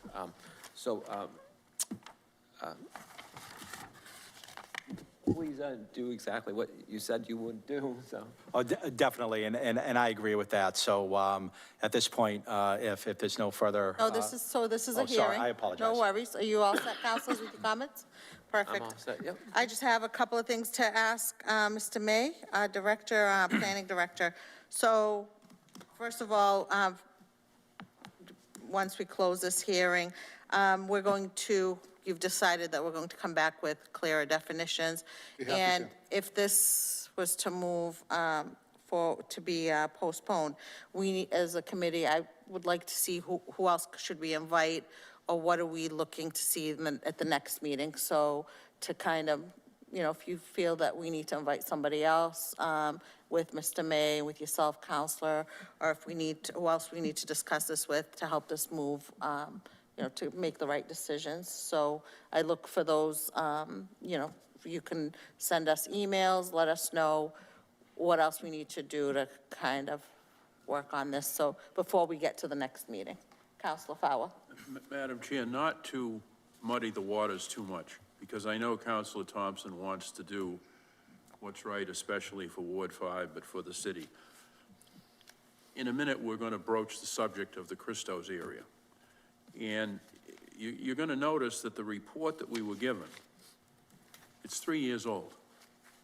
And the data for that report was probably gathered in the spring of 2019, and then it was published in fall of 2019.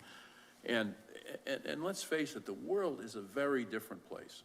After COVID, people's habits are different. People's willingness to congregate in close proximity to one another for a lot of people is different.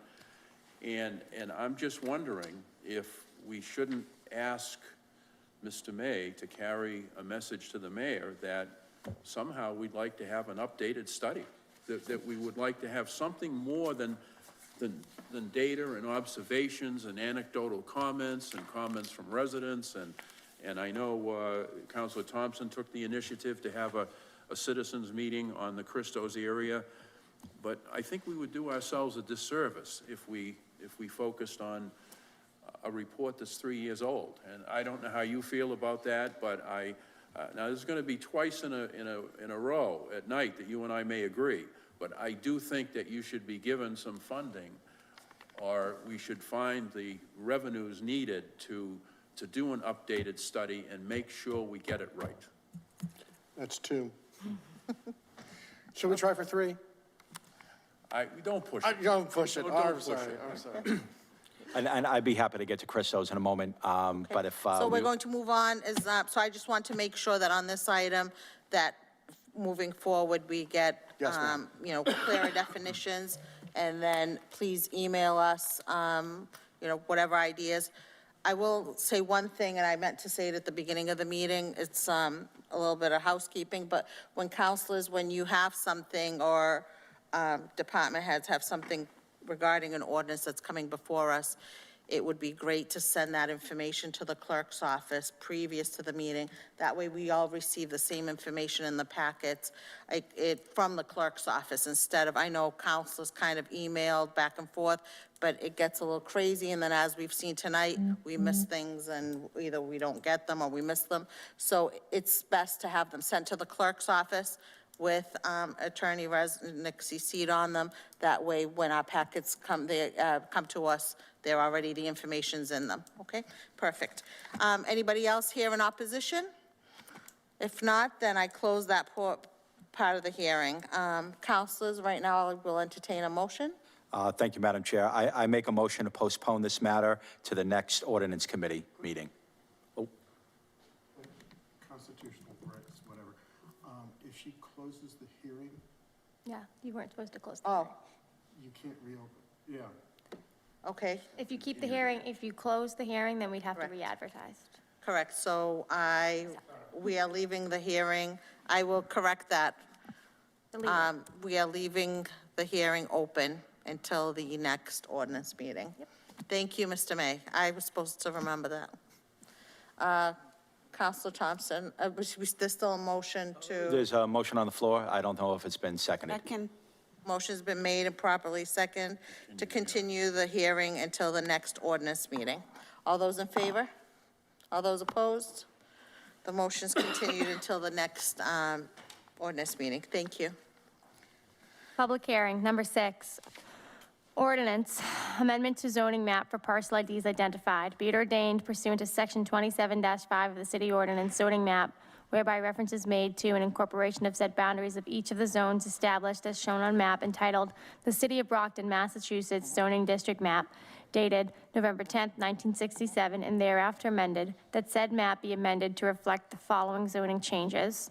These parcel IDs will change from C2 current to C5 zone.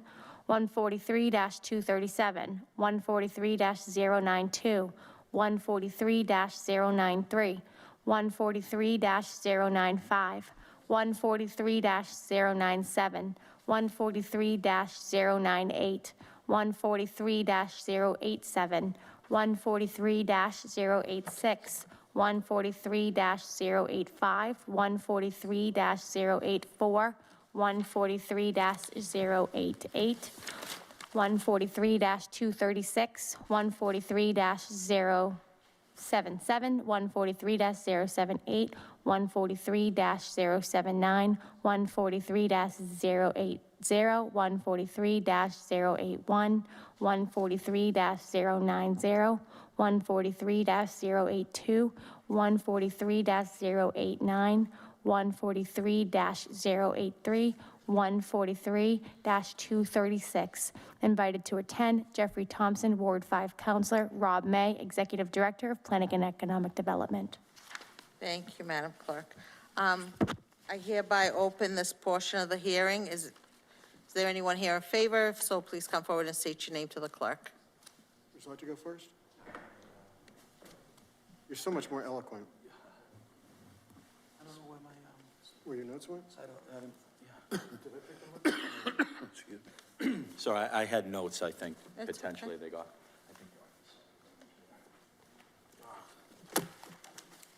Cleft out.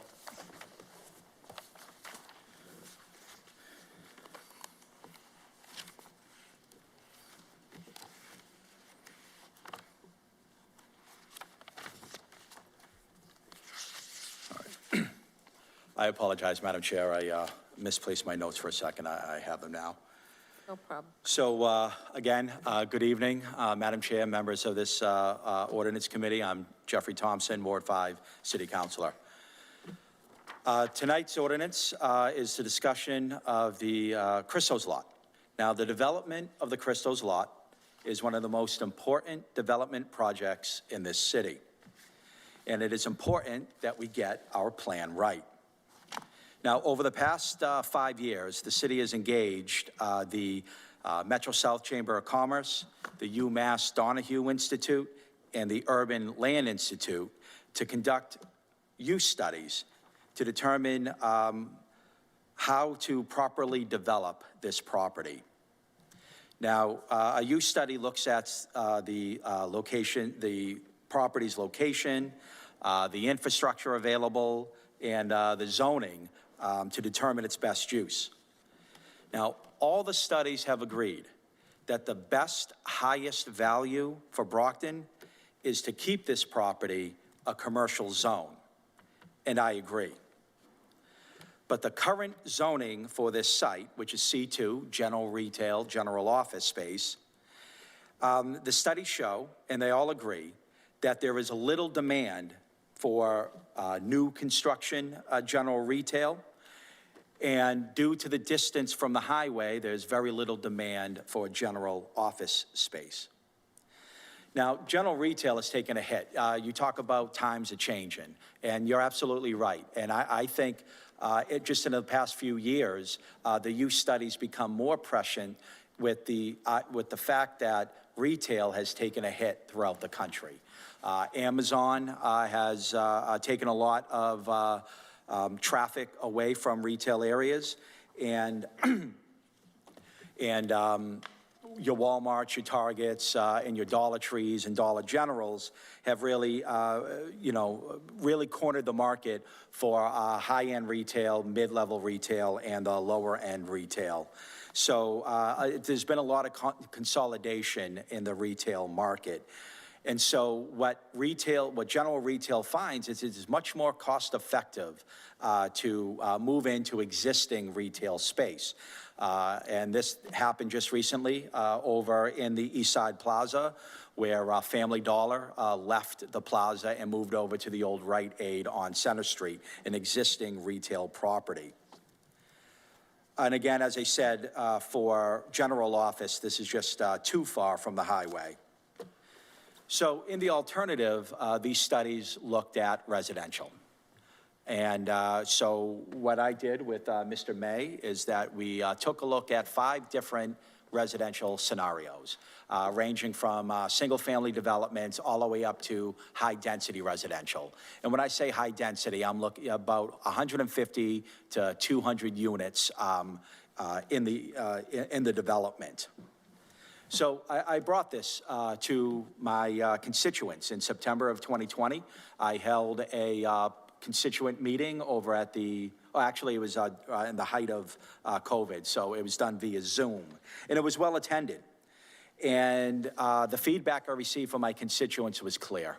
There is very little appetite for high-density residential on this property, especially after our previous city council allowed for high-density residential on Thatcher Street, which is just on the other side of Massasoit and on the other side of this property. So again, very little appetite for high-density residential. So at that point, I listened to the feedback of my constituents, and I went back to the drawing board. That's when I sat down with Mr. May, and we started thinking outside the box. And that was really the emphasis of looking at what zone would be proper for this area. And we made a determination that a modernized C5 zone would work well in this area. Councilor Farwell, you stated before what studies were done, or why, why did we come with the C5 zone? And so the TAP program that was held by the Urban Land Institute, in their studies, they talked about synergies between Brockton Hospital in the north, Massasoit Community College in the south, and that some, professional development of doctor space, dentist space, and then, really looking at the zone and what the future is, and speaking with the president of Massasoit, that a development that would attract higher, let's say, higher educated industry, the biotechs, the computer information, the pharmaceuticals. We just thought that this location would be a good location for a modernized C5 zone, and that's what we are bringing before you. What we'd like to do is rezone the Christos property as the new modified C5 zone that we previously talked about. Now, we put together a map of the lot. And so prior, I know I filed this matter in the last legislative session. At that time, we contemplated some R3 along Beaumont, but after having a discussion regarding the R3 zone, especially, within the vicinity of this C2 plaza and the expected development of a storage facility in this property owned by the owner of the plaza in the back there, that we didn't want to mix residential use with this new commercial use. So at this time, we're looking for a rezone of the entire property as a C5 zone, and we believe that is the best use for this property. I think we shouldn't forget this is prime commercial real estate. This is right along Route 27, and it's the entrance. Basically, I consider it the gateway to the east side. So we really have a great opportunity here to reimagine this strategic commercial location. And I believe it's now time to start to finalize our plan for this property. As you know, this property is currently owned by the state. And there is special legislation moving through our state legislature to start to dispose of this property. Why it requires special legislation is any other property controlled by DCAM in the state, when sold, the revenue goes right to the general fund. What we're trying to do here, well, what the state legislature is trying to do is to direct those proceeds directly to Massasoit so that the proceeds can fund some of the development they're doing on campus. And so as I stated, that legislation is currently making its way through the state legislation. So we really are under the gun to act. Now, how do we control this property, right? How do we make sure what we want to develop on this property is what goes there, and that's through our zoning. And so that's why I'm before you today. I'm seeking to rezone the Christos property as this modified or modernized C5 zone. Now, I know there was some discussion about can't we do an overlay district. It's my understanding is we have to develop the zone before we can overlay this area as that zone. So that's why I started with the development of the zone and then moving forward to rezoning that new C5 zone. I really welcome the council's opinion on this matter. I'm really looking forward to working with you all. I think we have a great opportunity here to really reimagine this area, and so I'm looking forward to your feedback on this issue. And finally, I wanted to thank our city planner, Rob May, our mayor, Senator Brady, Representative Dubois, for their efforts in implementing this plan. So again, I'm looking forward to your feedback, and I'm looking forward to working with you on this issue. Thank you. Thank you, Councilor. Good evening. I'm Rob May, Director of Planning and Economic Development. As the councilor just said, we've been looking at this property that's owned by the Commonwealth for several years and how to best redevelop it. The Chamber's sponsored studies. The city has sponsored studies and brought in the Urban Land Institute, which is the professional commercial developers organization. We've worked with Massasoit, and there have been several community meetings sponsored by both the ward councilor and by the state representative, Michelle Dubois. The property is currently zoned C2, which is a general commercial district, but it allows for retail. It does allow for offices. It allows for a lot of things, and including a lot of noxious activities. Car dealerships, used car lots, repair shops, gas stations, and those are all things that we heard from the community that they didn't want. And so leaving it as a C2 didn't seem to be an option. And so that's where the councilor and I were discussing, how do we look at the synergies of working with Massasoit and with Brockton Hospital, and could we leverage this for business incubation, for a little bit of R&D, for more professional offices that are more aimed at technology. And so we thought that this revised or modernized C5 might make a good opportunity here. We've heard talk, people have discussed, well, why not just build a overlay district here? The overlay district doesn't guarantee that's what you get. Massachusetts, you have an option of building under the base zone or building under the overlay district. So while somebody could come in here and buy a part of the site, if they were developing under an overlay with the base zone of a C2, they could still come in with a car wash or a gas station or other things that, you know, the community didn't want to have there. And so trying to amend C5, we felt was the best way to approach this. Thank you, Mr. May. Any? We would also continue because we want to make sure that we have the C5. Right. Council Mendes.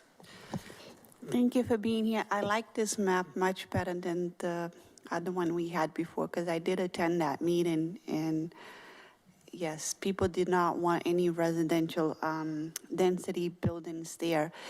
The question is now, since we postponed the previous agenda item, and now we're proposing this to the new modernized C5, which at this point, we don't even know what that's going to be because we haven't, so maybe it would make sense to also continue this, and we can keep the conversation together. But I like that map much better. I feel a lot better with that. So I compliment you for that, yeah. No, absolutely. Obviously, we got to develop the zone to rezone. Yeah. And so these things really go hand in hand. So as our C5 goes, our Christo's rezone goes. So at the end of this discussion, I would seek to keep this matter open and then postpone it to our next ordinance committee meeting. Thank you, Councilor. You all set? Apologize if the map is thank you. sideways, but that's the way the camera can read it. Yeah, no, it's very good. I can see it. It looks good on there. Councilor Farwell. I agree with Councilor Thompson that this particular area is prime commercial and very important. And I would say to my colleague, you know, subject to what our other CALs think, I think the four of us, we haven't had a meeting yet. No. I think we ought to have a meeting and invite Mr. May and Councilor Thompson in to talk about this and get the public more informed as to what's going on. And you and I can do that with David and Moises. A suggestion to both of you, and I'm not a planner. An international marketplace, given the demographics of the city, what would you think about having some type of an international marketplace as part of a commercial venture in an area like this, where people would sell food, sell goods that would reflect what obviously is a changed Brockton, and we're blessed to have all different types of fashions and foods, and I'm into the foods, but you know, anything. I love the foods. So and you don't have to answer tonight, but think about that as we come back to a C5 district. Yes, sir. Because it's been successful in other communities. True. Highly successful, so. And I know the market's going to dictate what goes there, right? Yep. So it's you know, and that's, I think, a misconception that people may, why don't you just put this there? Because if the market, you know, if there was a demand for it, it could go there. So it's very difficult to say, why don't we do this one specific thing in that area? Because we don't control what gets built there. We can only control the zone, and then within that zone, will be built. And I would just say anecdotally to close, a lot of people say, I'd love to have a deli. You know, where can I go to? You know, I don't want to go to Market Basket. There is an international deli up off of Oak Street, but it's just one of those things that always seems to come up in a conversation. You can direct them to JL's on Brockton Ave. It's in Abington, but it's just right over the line. Ooh. No. You don't like Across the Abington? line, no. We may have to annex Abington then. Saying. Strike that. Thank you, Madam Chair. Thank you. So all set, councilors? I have a question. So first of all, I love the map. Within this map, and I'm very familiar with the parcel, there's a lot of parcels that are listed here. Is there any existing commercial that's in there now besides is it just the Christo's It is existing just building and the parking lot? state-owned property. So they own the parking lot that kind of creates a Where it upside down wraps around L? behind, yes. Yes. So they this is- own that This is as all well? the whole state-owned property. And it's all empty besides the conference center, right? Well, yeah, so, I mean, the conference center is empty, so this is. Well, I mean, building-wise, so there's only the existing building as the conference center? Correct, so there's the Massasoit Conference Center here, right behind here is the old, is an old theater. That belongs, that's theirs. That's part of. I didn't know that was theirs, parcel, okay. Yes, so that's an old movie theater. Actually, this existing parking for the nursing home is not nursing home parking. It's the state-owned property. And then this parcel of wooded area that abuts the plaza property. That's where the plaza starts, okay. So that's all that's all owned by the... Correct, I by think them. it's 6.3 acres. Wow, okay. So the other question I had is, so there's no other buildings, nobody else that we have to worry about, right? No, it's all together? Right, we're not, right. there's nobody we have to remove. Okay, if what that's you're pretty asking. much my question. And then, what is the difference between C2 and C5 as far as tax revenue to the city? I know I may have asked you this, Mr. May, I don't know if you have that answer, but that's All one that... commercial and industrial properties pay the same tax rate, so there's not much of a difference. So in some of the businesses that that we were defining in the C5, some of them would, I mean, there isn't one that would sneak in there that would be a kind of... No, a nursing home or a assisted care are businesses, and therefore would pay a property tax rate. Okay, perfect. All right, very good. Well, thank you again. Thank you for the information. I will, this is a hearing, so at this time, we will leave this hearing open. Oh, no, we haven't done the opposition, I guess. Is there anyone here in opposition? I closed the portion of the hearing with anyone in favor. At this point, is there anyone in opposition? Seeing none, I close that portion of the hearing. Did you? I just want to make known to the public at home, as part of the rezoning process, there is a requirement for I believe, a city council public meeting on the issue. This matter would also be before the zoning board, the planning board on a public hearing. And then it is my intent to also hold a community meeting on this matter to get feedback from my constituents. But just this matter's been in the newspaper. I think I've been talking Christos from the day I was elected. So, I put statements on my Facebook page. Like I said, this matter's been in the newspaper a few times, so we're going to continue to talk about it. Thank you for all your hard work on this, Counselor.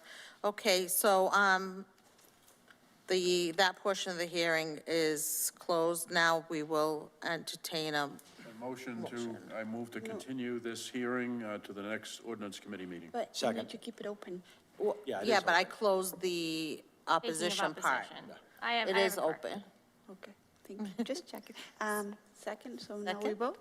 A motion's been made to continue this hearing to the next ordinance meeting, and it has been properly seconded. All those in favor? All those opposed? This is postponed until the next ordinance meeting. Thank you very much.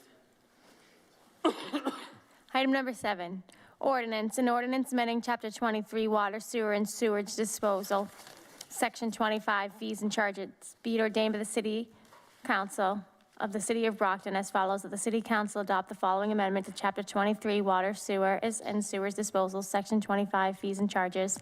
Insert the following to Section 23-25, Fees and Charges. C, one-time credit for last quarter of fiscal year 2022. subsection little I, for each water sewer account for an individual who is the owner and occupant of a dwelling on a permanent full-time basis, a one-time credit of $250 shall be given for the invoice tendered for the last quarter of fiscal year 2022. This one-time credit shall apply to water and sewer accounts established prior to January 1st, 2022, and where consumption of water and sewer usage occurred. Subsection little I, 2. If the amount due from the last quarter of the fiscal year 2022 is below $250, the one-time credit shall be for the amount due in the last quarter of fiscal year 2022 invoice, and no excess credit shall be applied to the account. Invited to attend with the Borough Councilor Large, Troy Clarkson, Chief Financial Officer. Thank you. Did you want to speak first, or Mr. Clarkson? Okay, Councilor Fowler? Madam Chair and members of the Ordinance Committee, I was going to file this last year, and I didn't do so because it was an election year. And my fear was that it would be perceived as a craven act of he's campaigning for re-election and he's looking for votes. So I have purposely waited, and I filed this after we were elected and sworn in January. And this ordinance is a reflection on what I think is important for those of us who serve in public office. We tend to get drawn into the government infrastructure and the government itself as an entity, and sometimes we forget that we're really here because of the people who are out in the streets and houses of Brockton and the residents. They got hit hard with COVID. It had an economic impact on them. We then had some dramatic increases in housing values, which for some people meant a great increase in the real estate taxes they paid. Now, unfortunately, because of world events, we have rising gasoline and heating oil prices, and I'm not suggesting in the least that by giving people a $250 rebate on their water and sewer bill that we're going to change their life. But I hope it's a small reflection of the fact that all of us as elected officials don't forget the human element of government, and we don't forget the human element of what it's like to try to cobble together a budget, a family budget, meet all of the expectations that are required in that budget, whether it's, you know, rising homeowners insurance or other repairs on your house, the needs of your children. This was a small way of saying, we have some ARPA funds. We probably won't have this happen too often in the future. How can we help the average person in Brockton? And so the $250 credit was something that I thought was reasonable and defensible. Working with Mr. Clarkson, who provided me with information, we have about 23,866 bills that go out quarterly for water and sewer. However, not all of those are homeowners, and many of them are businesses. So what would it cost us if we were to do this? And I spoke with him today, and approximately, and I think he has a handout for us, approximately it would be $5 million if we granted $250 to approximately 20,000 homeowners. People who live here, people who are customers as of January 1st, 2022. I am not interested in giving someone who lives in another community and just owns rental property here a rebate, but I am interested in helping the homeowners of this city who have remained with us through very difficult times.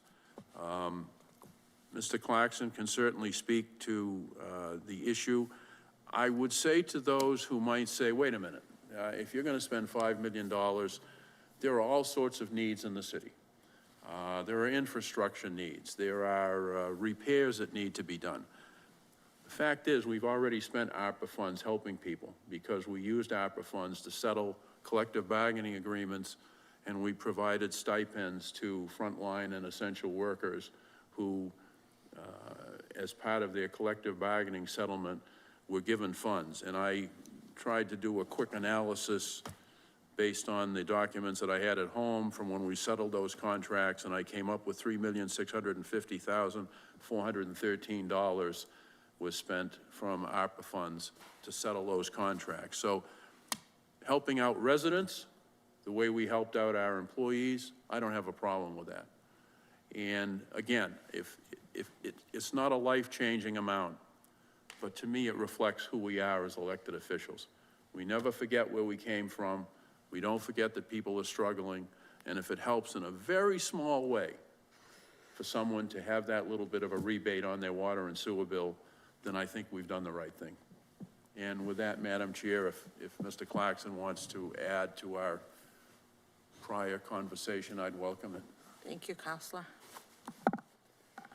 Thank you, Madam Chairman. I'll get to the lectern in a second. Sure, no problem. Council Farwell noted, I just... In the meantime, I have a quick question. So this could be for our Attorney Resnick. So why does this have to be in the form of an ordinance? Because the council doesn't have the authority to appropriate money, it couldn't be done by an order. But your water and sewage ordinance does provide in it certain credits for users. And this was the only way that I could suggest a credit to reach the residents, since you don't have the ability to appropriate funds without action of the mayor. Thank you. Mr. Clarkson. Thank you, Madam Chairman, members of the committee. Happy to discuss this. From my perspective, this really is a simple question of a value judgment. So I've provided you with some rough figures of the amount of accounts that we bill on a regular basis.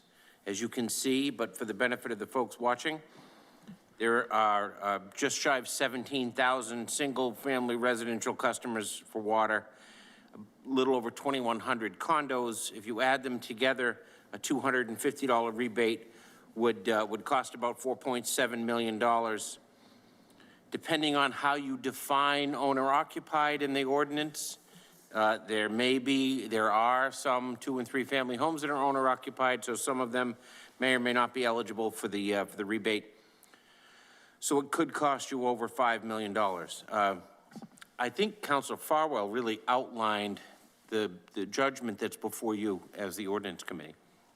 And that's really a question as the elected officials and policymakers that you have to grapple with, and that is the expenditure of these funds best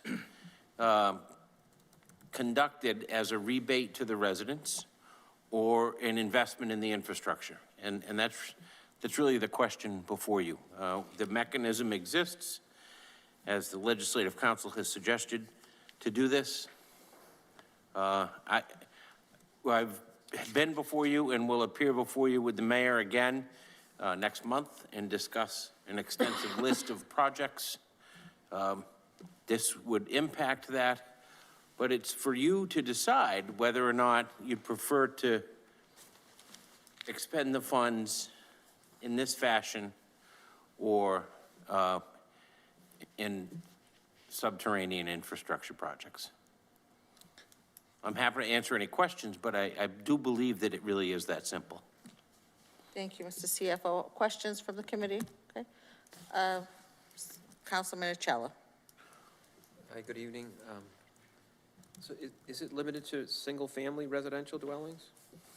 Or because there are many owner-occupied 2- and 3-family dwellings that, have.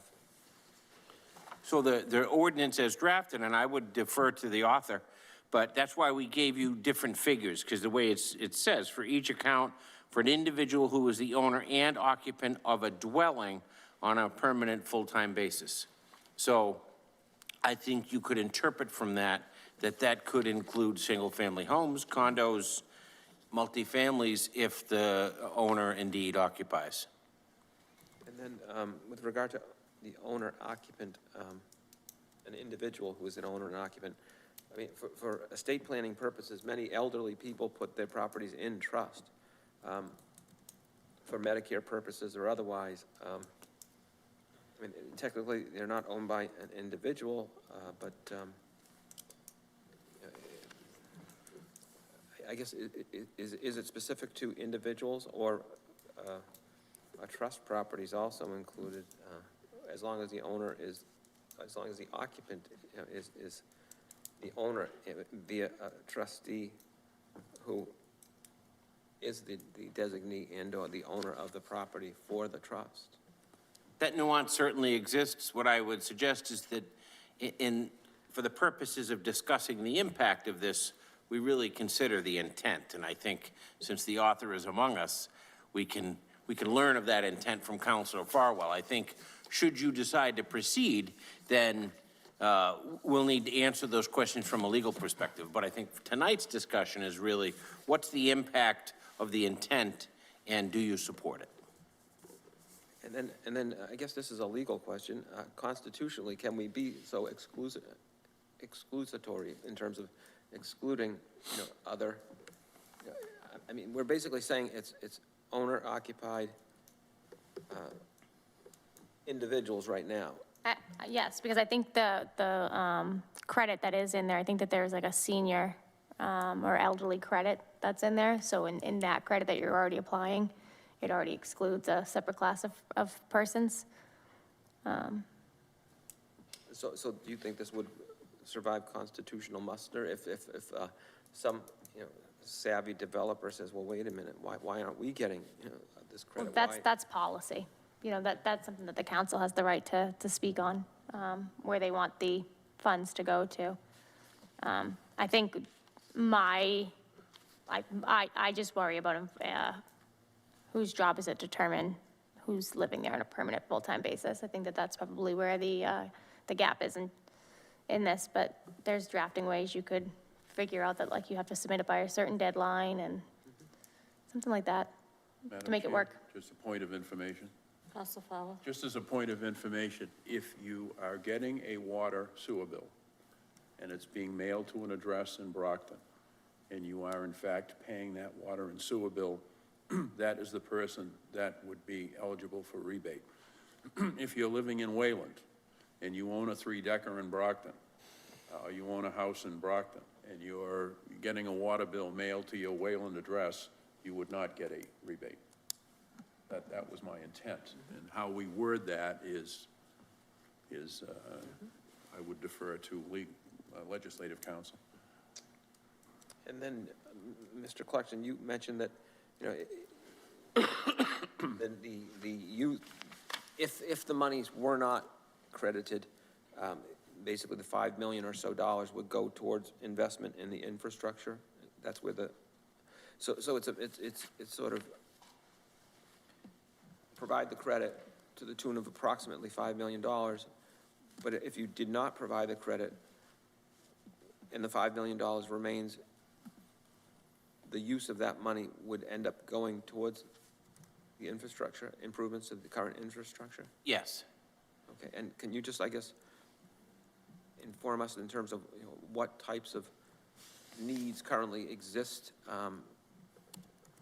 Sure. That money, you know, could be applied to, you know, if it's not given back as a credit, just so we know what. A wide variety in both water and sewer, and you will see in the coming weeks and months, we will file a variety of orders before the council, both loan orders that will be paid back with water and sewer funds, and cash purchases, because we've been able to develop some retained earnings through the user fee that you created.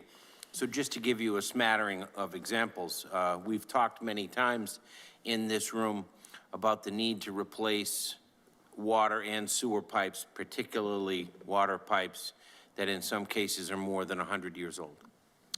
We have other infrastructure needs within the water and sewer departments. There's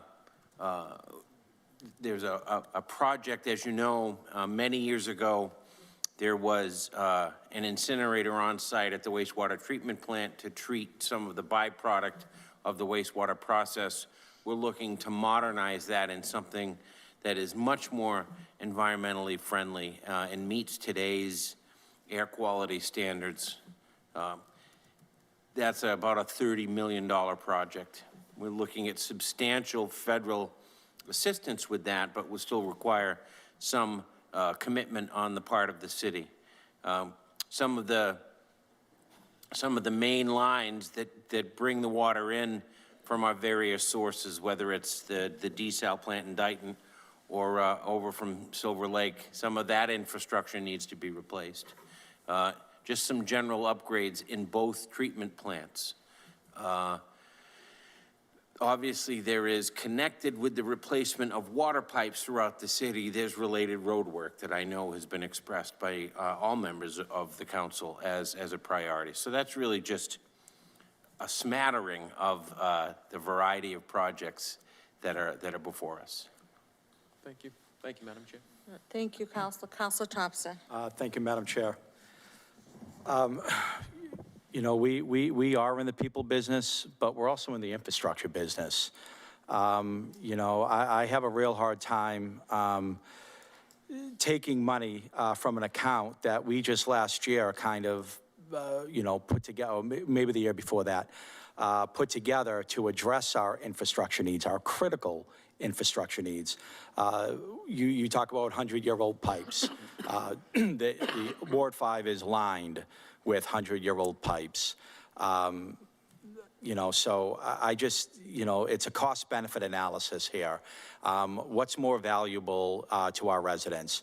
To give them a one-time $250 payment that is just, you know, admittedly insubstantial, compared with water, you know, water pipe replacement and road repair. The transmission lines from the desal plant, our water treatment plant, as you just said, some potential upgrades there. So, you know, I've kind of made my bones as somebody who champions increasing our, you know, better repair of our infrastructure, especially on the east side of Brockton. You know, I don't think I can vote for this. I just don't think the cost benefit is there between a admittedly insubstantial payment. I'd be very hard to tell the residents of Ashfield Drive, the residents of Pinehurst, the residents of Gloucester, that instead of repairing their brown water or repairing their low pressure water or repairing their road above it, that they can, you know, instead get $250 and, you know, and forget about their road. But so that's on that issue. But the question becomes, is this an ARPA eligible project? I mean, the proposal is to take ARPA funds and replace the rebated funds with ARPA funds. Is that an ARPA eligible project? First, let me say, well, the short answer is I believe, yes, it depends on how you word it, but I do believe this would be an appropriate use, a legal use of the funds. The appropriateness is for you to decide. I just, in response to what Councilor Thompson just said, I just take off my CFO hat and put on my lifelong learner and student of public administration hat just for a second to offer, and I mean this, very sincere compliments to you, because too often today in our public discourse, the debates that we see are characterized by discord and nastiness, and this is just the kind of debate that we need to be having, right? This is not a binary choice. It's a legitimate policy discussion on the best use of public funds. And I just think it's very healthy, and we don't often take time to actually reflect on that. And so I think the fact that you're having a legitimate policy debate about providing rebates to citizens or fixing infrastructure is a legitimate discussion to have. So, and I mean this, again, sincerely, kudos to you for actually taking the time to have that detailed policy discussion in a respectful and professional way, because we don't see that a lot these days. And so I think it's important to call that out when we do see it. So that doesn't make your decision any easier, but it's refreshing to me as a citizen to see this kind of discourse. So to go back to answering your question, Councilor Thompson, I think we'd have to be careful about how we worded any actual implementation, but I do think it would be it would meet within the four corners of ARPA. Okay. I appreciate the, you know, the comment on the properness and respectfulness of this conversation as well. So, so we're looking at 5 million on the low end, 6 million on the high end, according to these numbers. That represents about a third of our ARPA funds to be spent on a rebate. You know, how many projects? I know we're going to get a fuller description of ARPA in a few weeks, but I mean, I got to imagine a $6 million removal of our ARPA funds is going to be significant to the type of projects we're trying to accomplish with these funds. Can you talk about that? I mean, we will have to make some hard choices between a list of critical infrastructure needs with this $250 rebate. Sure, and that, based on the decision you made to review projects greater than $750,000, that variety of projects will be before you next month, and it will include, as the mayor and I both have noted, repairs to this building, and to the War Memorial, and to the Senior Center. And the mayor made a commitment just last week in this room. Every park and playground in the city will be renovated and upgraded. And, you know, in addition to that, Councilor Farwell is absolutely correct. We've already committed close to $4 million. That was a pretty accurate figure for settling of the contracts in a way that addressed specific expenditures related to the pandemic, first responders, those sorts of things. So that variety of projects nears the $35 million allocation. And we hope, as the mayor and I have both noted, that the county will provide us the full amount. If you calculate the amount that they got based on population, you know, we hope another $15 or $16 million. So a total of $50 million or so in projects is what we're looking at. We had some $300 million in total requests. So the need, it continues to be significant. And I hope on the heels of that discussion about ARPA, we'll be having discussions about several projects that will be supported with infrastructure funds, which is a different pot of money that's flowing through the state. And then at some point in the very near future, our own capital plan, which we hope to fund a couple of $1 million in projects with cash and not have to incur borrowing costs. So we'll be, in short order, really having many detailed discussions about spending tens of millions of dollars in infrastructure on a wide variety of projects. Understood. I appreciate that. Just one last thing. You know, I think it would have been helpful or even proper to invite our DPW commissioner to this hearing tonight. It is his budget that we're removing these funds from, and I think he could, you know, really explain to us what the trade-off is here. So, you know, I really would have liked to see our DPW commissioner here tonight. But thank you, Mr. Clarkson, and thank you, Madam Chair. Thank you, and I agree with that, and that was the plan that if we were to, depending on how this goes this evening, if we were to continue, he would definitely need to be here, and that's a question I've asked is, and I don't want to interrupt, I know Councilor Mendez wants to speak, but a question I asked when this first came before us is how much money has come in from since we put in the user fee and the water rates, like how much money has the city come in? I remember asking DPW Commissioner Rowley before he left, but it was just a rough number, and it wasn't any, it was a lot less than this $5. I think he said about $1 million or so. So I'll continue the conversation afterwards. I'll give Councilor Mendez the opportunity to speak. Yes, thank you. So I agree. I think this is a very important conversation that we're just starting tonight. And I wanted to ask for our Attorney Resnick, just so that the legality of this ordinance, if this were to pass and then it passes before the full council, because I still see it as the city council appropriated money and in making the mayor do something that otherwise he would spend this money in a different manner. So at that point, once he signs it, then that's his agreeing that he will do as the ordinance says. And if he doesn't agree, then he'll just, is that how, just? 'cause Yep, I've after never- an ordinance is passed by the council, the mayor has an opportunity to sign or veto. If he vetoes, it then comes back before the full city council, which will require a 2/3 vote to override his veto.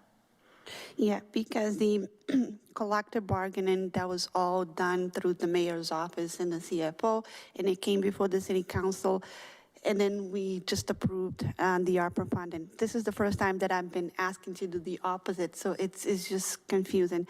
And I really don't want to make the decisions here just in a vacuum without the complete numbers, just like a scenario one, what would Brockton look like with the full ARPA money as intended? And then the scenario two, what would be the modifications that would need to take place in order for it to provide the enough money to provide the residents back with the rebates, and how would that really impact? So it's really more of the numbers in real life. What exactly? We don't want to just then be blaming the mayor down the line during an election time that he failed to do something that he promised, and then it comes back before the city council, oh, I was going to do that, but then they took away $6 million, and then we gave back 250.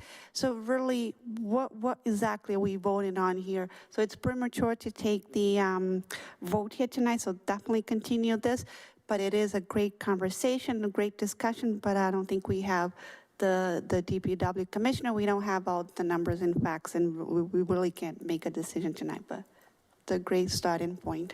All set, Counselor? Thank you. So, I hope that we do continue this. I mean, I think there isn't anybody that doesn't want to give any money back to our residents.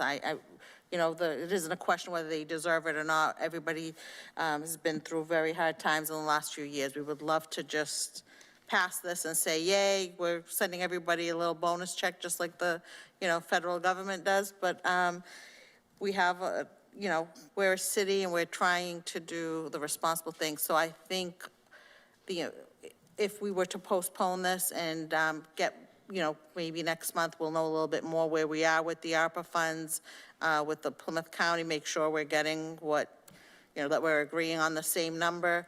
And then I definitely want to hear from our DPW commissioner and the numbers of how much we've actually brought in from implementing these user fees. So with, that's just my point of view. Councilor Farwell? Yeah, and I have no problem postponing this, but there are a couple of things that I think we have to get out here.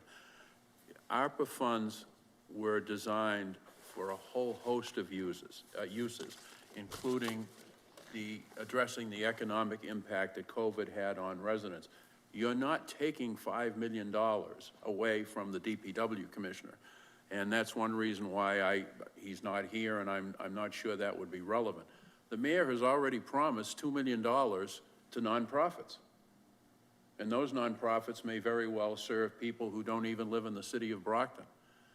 We already spent the $4 million to settle collective bargaining agreements, and that was a voluntary decision on the part of the mayor and the legal team to take ARPA funds and to use them for that purpose.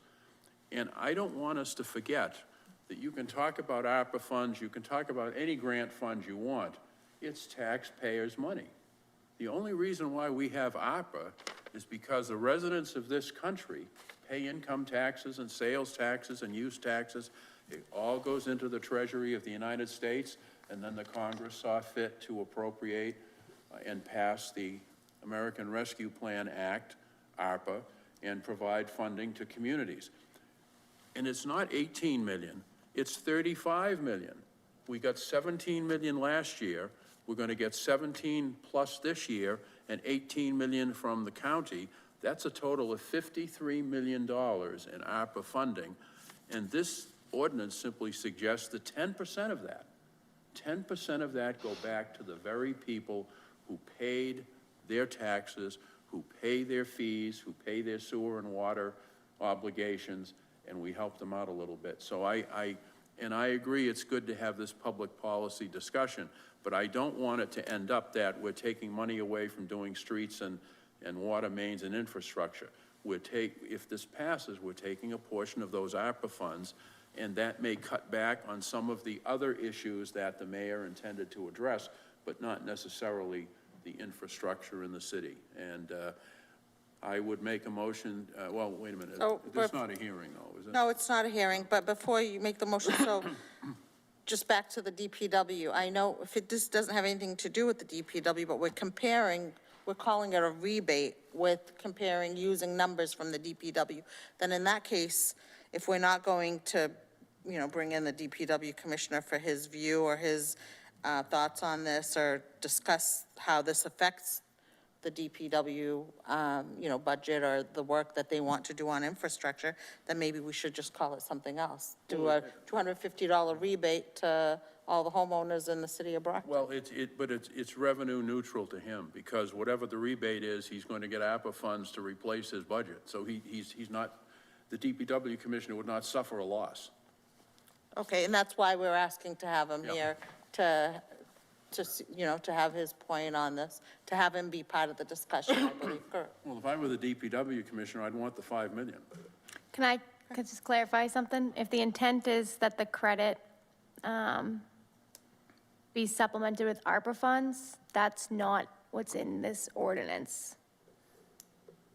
Then, Madam Chair, perhaps Legislative Council could recommend language by the next time we meet. I don't think we can, because appropriation of the ARPA funds is the direction of the mayor. So maybe that's the consequence of it, because they're going to need to fill that budget hole.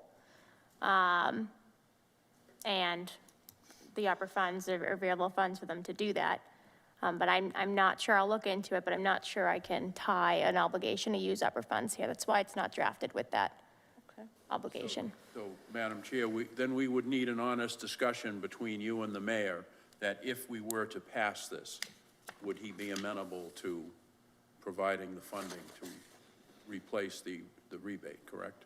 Yeah, I had honestly assumed, my assumption was consistent with what Legislative Council just said. Yeah. So that it was clear that the language here, the money would come from initially the water and sewer enterprises, but would have to be supplemented because there isn't just that kind of money hanging around there. So although it wasn't explicit, that was implicit in my understanding. So, and that it would require the assent of the mayor. And I guess through your legislative process, obviously, if the council passed this and the mayor signed it, you'd know that that assent was there, and if it was vetoed, you'd know that it wasn't.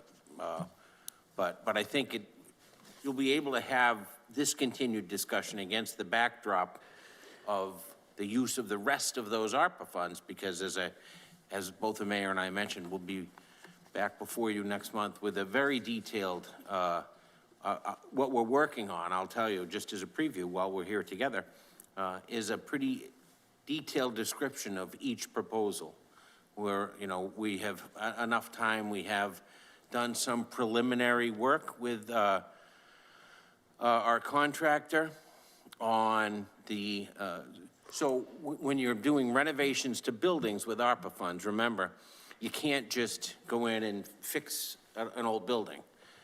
What you need to do is use ARPA funds to improve air quality. And so our focus right now in this building, there's very little fresh air. You go to one office in this building and it's 80, and another one and it's 50. It's because there's very little exchange of fresh air. And so the basis of the renovations here will be to introduce an HVAC system into the building. Now, if there are ancillary construction impacts of that, if you introduce a brand new HVAC system in a building that essentially doesn't have one, and for instance, you have to rip down those suspended ceiling tiles in the foyer downstairs where the artwork is, then that's a legitimate use of ARPA funds, because you have to take those down and expose the beautiful fresco that may or may not be up there.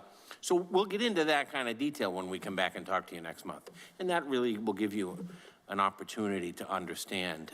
We'll list the parks in the spreadsheet we have now, the parks and playgrounds, and we should have very soon an engineer on board that'll give us some preliminary sense of what the scope of those projects will be. And so I think we'll be able to have a really detailed discussion and can continue that, by the way, if indeed the counselors at large schedule a CAL meeting. I'm obviously happy to attend and have a detailed discussion there as well. Thank you, Mr. Clarkson. Would that be, oh, would you like to speak on this, Counselor? Please come forward. Thank you. I just observed that the way this is written, it is to apply this reduction in the fourth quarter bill, the last quarter of this fiscal year. And that bill goes out in May, right? Or in late April. So you really don't have time to postpone this matter for very long if you're going to make a decision and have it matter in the fourth quarter of 2022, and that's my only comment. Thank you, Counselor. We could amend it to I mean, it's up to the council. I mean, you have a few options. You can either postpone, I think table, or amend. It's up to either postpone or table, because that was exactly the same question I was trying to find out. How could we legally? And that's why I asked my question. But now you clarified, and that was the confusion I had, because the collective bargaining, everything came through the mayor's office, and I've been asked to do the opposite, which would have been great, but then we get overturned later than all of our work. So we postpone it for now to see if it's still legal, and then. Well, I'll see what the appetite is. I'll make a motion to table. Is there a Second. 1 second. is there a second? Rita seconded it. Oh, you seconded it. All right, so if it tables, that means it doesn't come off the table unless there's a vote to do so, so it effectively dies. Unless you were to take it off and we get the information together that is needed.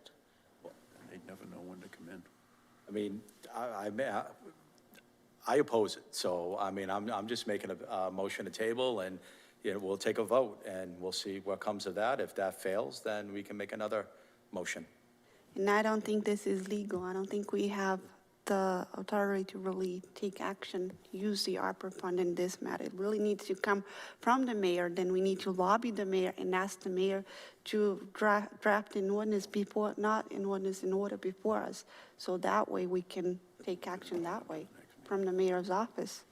So it's up to the Well, there's a committee. motion on the floor. I There's say a we vote. motion to table. It was properly seconded. All those in favor of tabling? Further discussion on the motion? Oh, I'm sorry. Oh, on the motion? Yes, okay. Councilor Minicello on the I mean, motion? I do think we need more information before we can, vote in favor of this. So, I mean, it just, again, I was thinking the same thing, the legality of this in terms of supplementing with ARPA funds, for a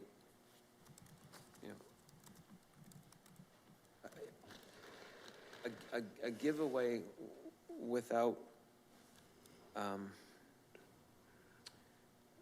receiving, I guess, or qualified, or any, receiving and/or any actions being qualifying activity or actions that somehow benefit the citizens of Brockton, all of the citizens of Brockton. With respect to the point Councilor Farwell made about the monies given to the charitable organizations, I mean, they have to qualify and present programs and/or application, yeah, they have to perform certain activities that benefit the constituency and/or the organizations and activities that they're going to participate in to justify qualifying for said funds. I mean, this is sort of a straight, yes, a credit to reimburse people or make people's financial effect with regard to COVID, less, negatively impactful. But again, some people who would be receiving the monies, may be well off, may be, it may have done very well through COVID. As I know, many people in certain sectors in the city did do very well in COVID, as opposed to, people in the restaurant businesses and people of that nature, service industries, hotel workers, they did very poorly with COVID, but yet there were some people that did very well, so, who would all still be getting this $250 credit. I just think that it requires a little more thought and information. With all due respect to Councilor Farwell, who I respect, I just think that we need a little more information. I agree.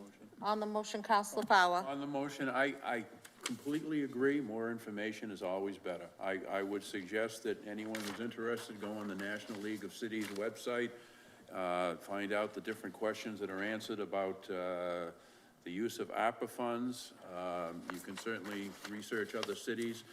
The Internal Revenue Service has even made a ruling that a direct payment to a person with ARPA funds is not earned income. It's not taxable. So that's how widespread it is to help people who have been adversely affected. And But this would not be a direct payment of ARPA funds. This would be a rebate from our water and sewer. right, and I was going to get to that in a minute. I would say to alleviate the concerns of Councilor Mendez, which are valid, invite the mayor to the next meeting. Thank you. I'd be happy Just have to do him- that. Just have him come in and say, Mr. Mayor, how do you feel about this? Would you support this? If this passes, would you appropriate the money so that we hold harmless the DPW and any infrastructure repairs that are made? And does it put him on the spot? Yeah, but that's heavy as the head that wears the crown. When you're the mayor, sometimes you get put on the spot and you have to make those decisions. So I think we have a number of different options. I'm comfortable, and I'm going to vote no on tabling, because that effectively kills it. If you want to postpone it, and then we could amend it if it ever passed, and make the rebate creditable to a different quarter on the bill, that's fine. But I think to kill it outright is such a slap in the face to residents, where we just spent $4 million and gave it away to our employee groups. Deservedly so, but how does that make them feel? I mean, in December, we even forgave health care payments for our active employees because we had a sufficient balance in our trust fund. I mean, and I like helping people. So, Counselor, tabling it doesn't necessarily kill it, because you could definitely, a month down the line, once we get information, you could take it off the table and we can put it on the agenda. Yeah. Tabling doesn't totally kill it. Well, no, you have to vote to take it off the table. Okay. So, Yeah, it would require subsequent action. yeah, I'd have to have a second, and then I'd have to have an affirmative vote, and I might invite people in to talk about it, and then it doesn't get the vote to come off the table, and they've come in for no reason at all. Legislatively, if you table something, it's stick a fork in it, it's done, Okay. so. On the motion, Councilman Minicello, I mean, what are we going to do? I'll just say once again, this does not necessarily just help people who are negatively impacted by COVID. It also, as long as you're an owner occupant, would provide a credit to people who have very good incomes, very high incomes. So it's not specific to low-income people. It's as long as you're a homeowner, an owner occupant. Resident. Right, and with no qualification as to income. Need. Yeah, income, That's need, the right, need. exactly, yeah, I mean. So there's a motion to have it tabled. It was properly seconded. All those in favor of tabling? So that's 4-1? 4-1 to table.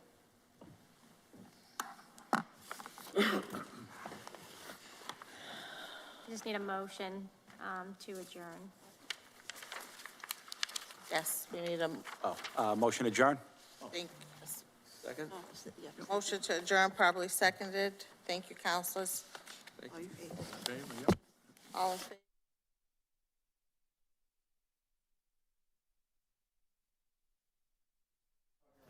Hi. Starting April 7th on BCA, we got a new look. We have public, educational, government, and HD. Look for them all.